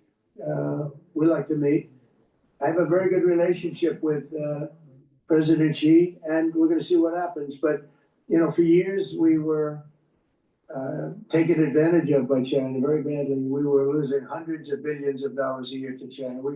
We really built their military, to think about it. The kind of money that presidents allowed to be lost to China was just insane. And then when I came into office, as you know, I put very severe tariffs. So we took in hundreds of billions of dollars in my first term from China. Biden let that go because it was so much. He let it continue, but he gave all sorts of exceptions. And by the time you look at it, Scott, I would say it wasn't the same thing. He would give an exception for anything. If you got up and went out to dinner, he'd give you an exception. So it wasn't the same thing. But I put on very serious tariffs. So we took in hundreds of billions of dollars, and then I left office. The election was rigged. I left office, and that was the story. Now I come back, and we are in a very strong position because of tariffs. We're in a very powerful position because of the fact that we have tariffs. If we didn't have tariffs, we would be in a very weak position. We would be in a weakened state. But with tariffs, we've made hundreds of billions of dollars, not only from China, but from others. And China wants to talk, and we like talking to China. So we have a very good relationship, and we're going to be meeting in South Korea a couple of weeks. And I just got back from a long trip. I'm going on another long trip And Scott, do you want to say a few words on that, please?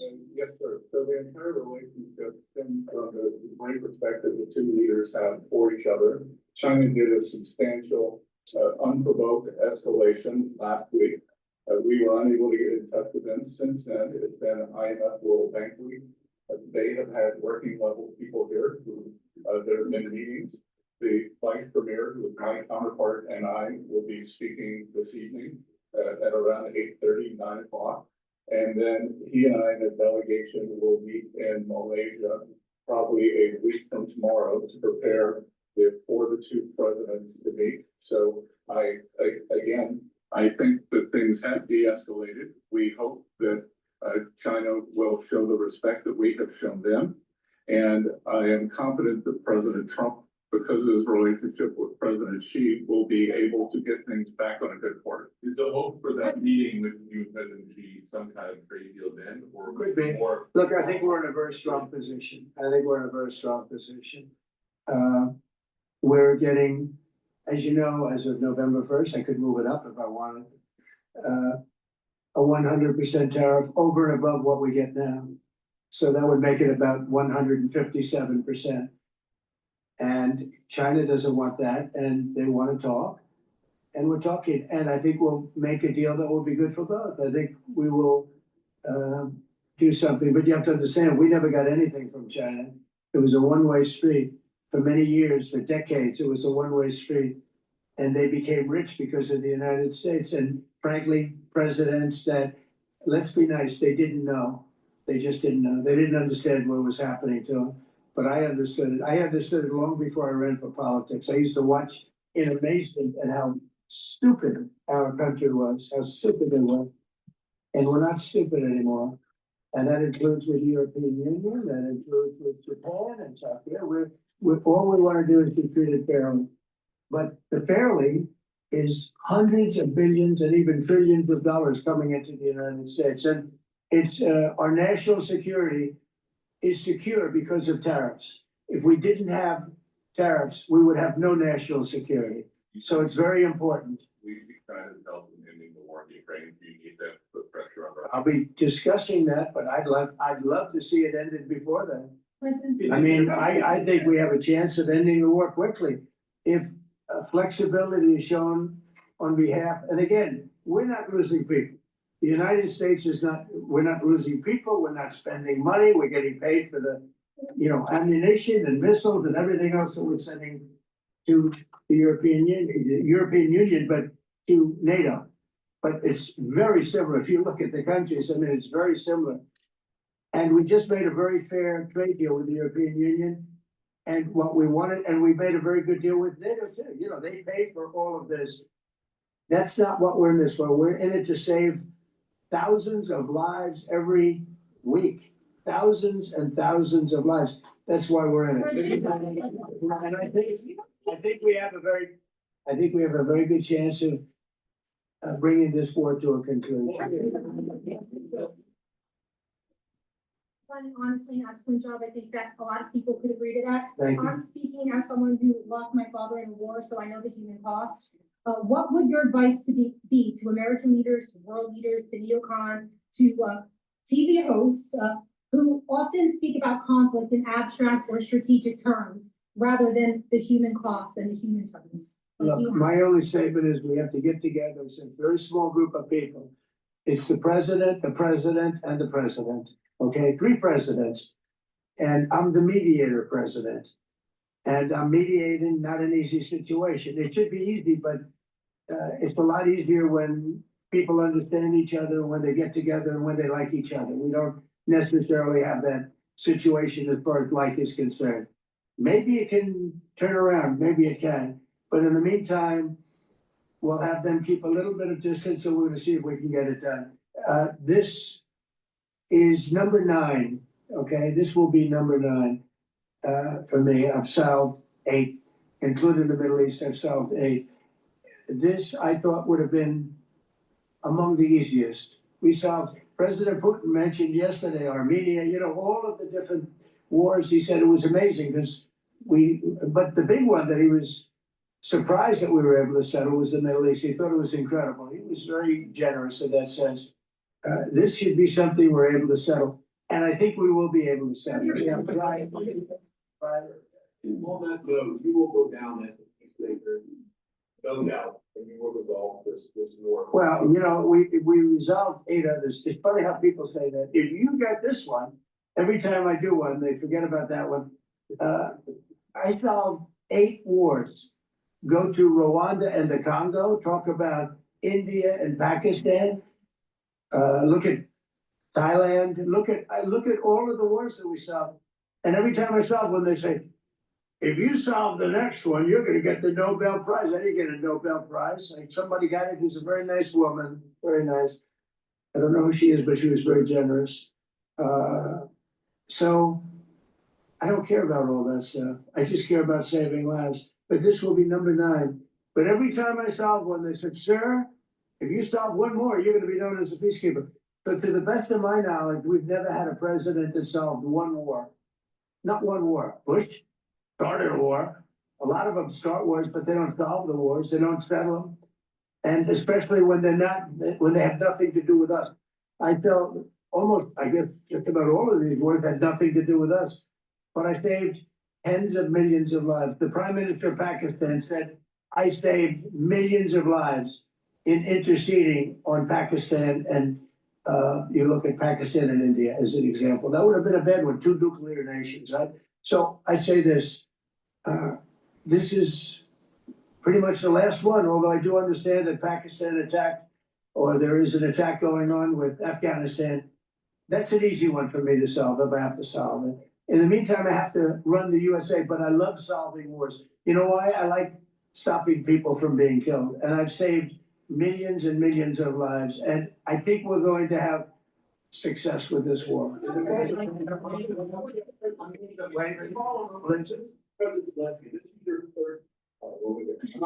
the way, you look excellent. Thank you, sir. Thank you. This is your 3rd time here. How different sitting across from the president is this time versus the 2 previous times here at the White House? And how confident are you hearing the success rate of solving prior wars that you can get this war solved? First of all, about feud. The same feud because the same president. It's very simple. The next president will have another feud. Yes, about our relations with President Trump, I think we have important dialogues, and I think we begin to understand each other. Yes, and I know that President is briefed very well about situation in the battlefield, and he knows a lot what's going on the battlefield in Ukraine, and I think it really helps when you know a lot of things, a lot of details about one or another war. It helps a lot, but we're still in war, and I hope we can manage it. It's important. You pointed out Spain. They said that like it's impossible. No, Spain has not come through. No, Spain has not been loyal to NATO.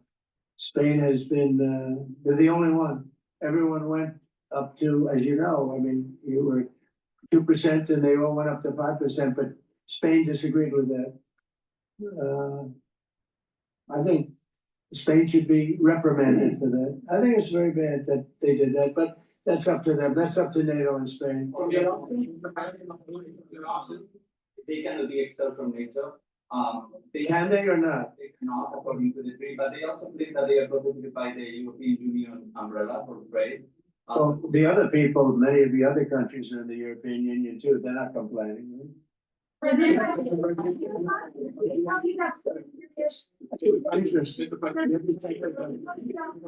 please go ahead. Do you think you can carry the momentum from the Middle East deal over to this deal? I do. How does that feel? Yeah, I do. I think we carry a lot of momentum, a lot of credibility. Getting Middle East done was very important. Nobody thought it could be done. That was one nobody thought could be done, and we got it done.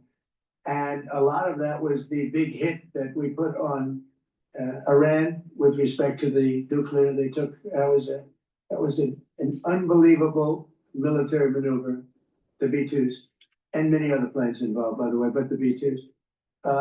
Yeah, I think nobody expected that to happen, and we had 59 countries involved, and these were countries very diverse. You had Arab, Muslim, Jewish, you had every country, Christian, you had every country, and many countries involved, and we got that done. And we got it done pretty swiftly after we set the table properly. We had to set the table properly. This should be one that we get done. And I think the table is set properly here now, too.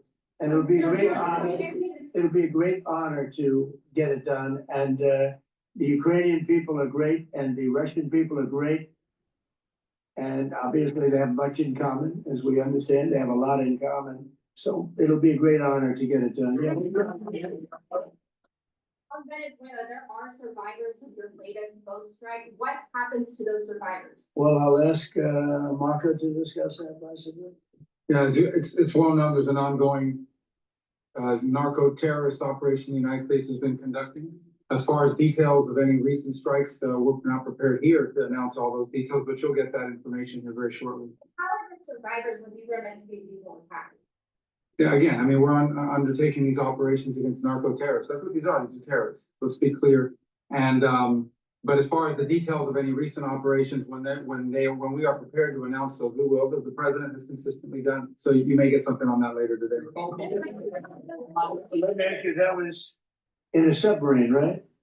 We attacked a submarine, and that was a drug-carrying submarine built specifically for the transportation of massive amounts of drugs. Just so you understand, this was not an innocent group of people. I don't know too many people that have submarines. And that was an attack on a drug-carrying, loaded-up submarine. Yeah. Putin, is it your belief, as Mr. Zelensky said yesterday, that the threat of tomahawks and costs that Secretary has put it, is that bringing him to the table? The fact that it's kind of a carrot and stick? I don't know what's bringing him to. I think he wants to make a deal. That's all. I can't tell you what's bringing him. Sure, that's the threat of that is good, but the threat of that is always there. Tomahawks are very dangerous weapons. They're incredible weapons. If you like warfare, it's one of the most accurate. We hit 30 Tomahawks in Iran after the B-2s did their damage. We sort of gave it a little capper with 30 Tomahawks from a submarine, quite far away actually, but they're an amazing weapon. They're a very powerful weapon, but they're a very dangerous weapon. And it could mean big, escalation. It could mean a lot of bad things can happen. Tomahawks are a big deal. But one thing I have to say, we want Tomahawks also. We don't want to be giving away things that we need to protect our country. We have a very strong country right now. We have a strong military. We have the greatest military in the world. We have the greatest weapons in the world. I want to get this war over. Putin, Trump tunnel to connect Russia and Alaska. Are you interested? I just heard about it. A tunnel from Russia to Alaska. I just heard about that one. That's an interesting one. I'll have to think about that. I hadn't heard that. We just did a nice road in Alaska. It's going to get us to a lot of minerals. So we have a piece of it, a good piece of the ownership because of the fact we made it possible. But this came up yesterday, a tunnel from Russia to Alaska. That's an interesting. What do you think of that, Mr. President? Do you have any ideas? How do you like that idea? I'm not happy with this. I don't think you're gonna like it. I don't think you like it. I don't think you like it. Your guidance thing. Well, we had a senator that wanted, remember, from Hawaii, she wanted a tunnel from the mainland to Hawaii. Then she said, well, we can't do that, so we're gonna build a railroad to Hawaii. Do you remember? She's a current sitting senator, Democrat. She wants a railroad to go to Hawaii, right? You know who that is, right? She's another beautiful. Yeah, please. Aren't you concerned that maybe the Russian president is trying to buy himself more time? Yeah, I am, but I've been played all my life by the best of them. And I came out really well. So it's possible, a little time. It's all right. But I think that I'm pretty good at this stuff. I think that he wants to make a deal. I made 8 of them. I'm going to make a 9th. I think he wants to make a deal. Well, I think that he should have won the war in a week. Yeah, I do think. And if we didn't give the anti-tank missiles, as you know, the javelins they call them, they got stuck in the mud. They would have been in Kiev very quickly. They were heading to Kiev. So, you know, in war, you have a lot of luck too. You know, people, weather has won war, and the cold and the heat and all things take place in war. But that was a very interesting moment when the tanks started rolling and some brilliant general said, let's go through the mud instead of going down the highway. Right? So they got a little bit lucky. But you know where they really got lucky? I gave javelins. That wasn't given by Barack Hussein Obama. He gave them sheets. You know, there's a statement. Obama gave them sheets and I gave them the javelins. And the javelins are a devastating weapon. And that wasn't given by Obama. That was given by, because at the time it was Obama. That was given by me. So it was like one of those things. And you had hundreds of them. They're a devastating weapon. We have a lot of devastating weapons. I'd rather not use them. But that was a big moment. You know, when the tanks got stuck, they got stuck.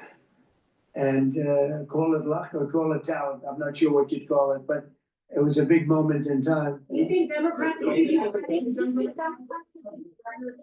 and this war, like they did with the war in the Middle East? I think right now the Democrats are really damaged, mentally damaged. They want to take 1.5 trillion with a T, $1 trillion and give it to people that invaded our country. They came into our country illegally from prisons, from mental institutions, gang members. They want to give them health care and take it away from our citizens. We're not going to do that. $1.5 trillion. They want to destroy our healthcare system. We're not going to let that happen. CIA operations in Venezuela. Well, I wouldn't say that, but some interesting things are happening around the world. I'll say that. That Maduro offered everything in his country, all the natural resources. He even recorded a message to you in English recently, offering mediation. What should we do? He has offered everything. He's offered everything. You're right. You know why? Because he doesn't want to fuck around with the United States. Thank you, everybody. Thank you guys. Thank you guys. Let's go. Thank you guys. Let's go. Thank you guys. We will never see a president like this ever again. Please go to my store, the-studio-reykjavik.com, and get the turmeric. This will soak up free radicals and bring down inflammation, help the immune system and your cardiovascular system. And lignans. Lignans will help with your endocrine system, your immune system, and soak up free radicals. It'll bring down inflammation. Super important to take, especially during the fall and winter season. So please go to my store, the-studio-reykjavik.com. Use discount 5, you get $5 off any order. Click the link in the description to get to my website, the-studio-reykjavik.com. That's the end of the broadcast. Thank you for listening and have a nice day.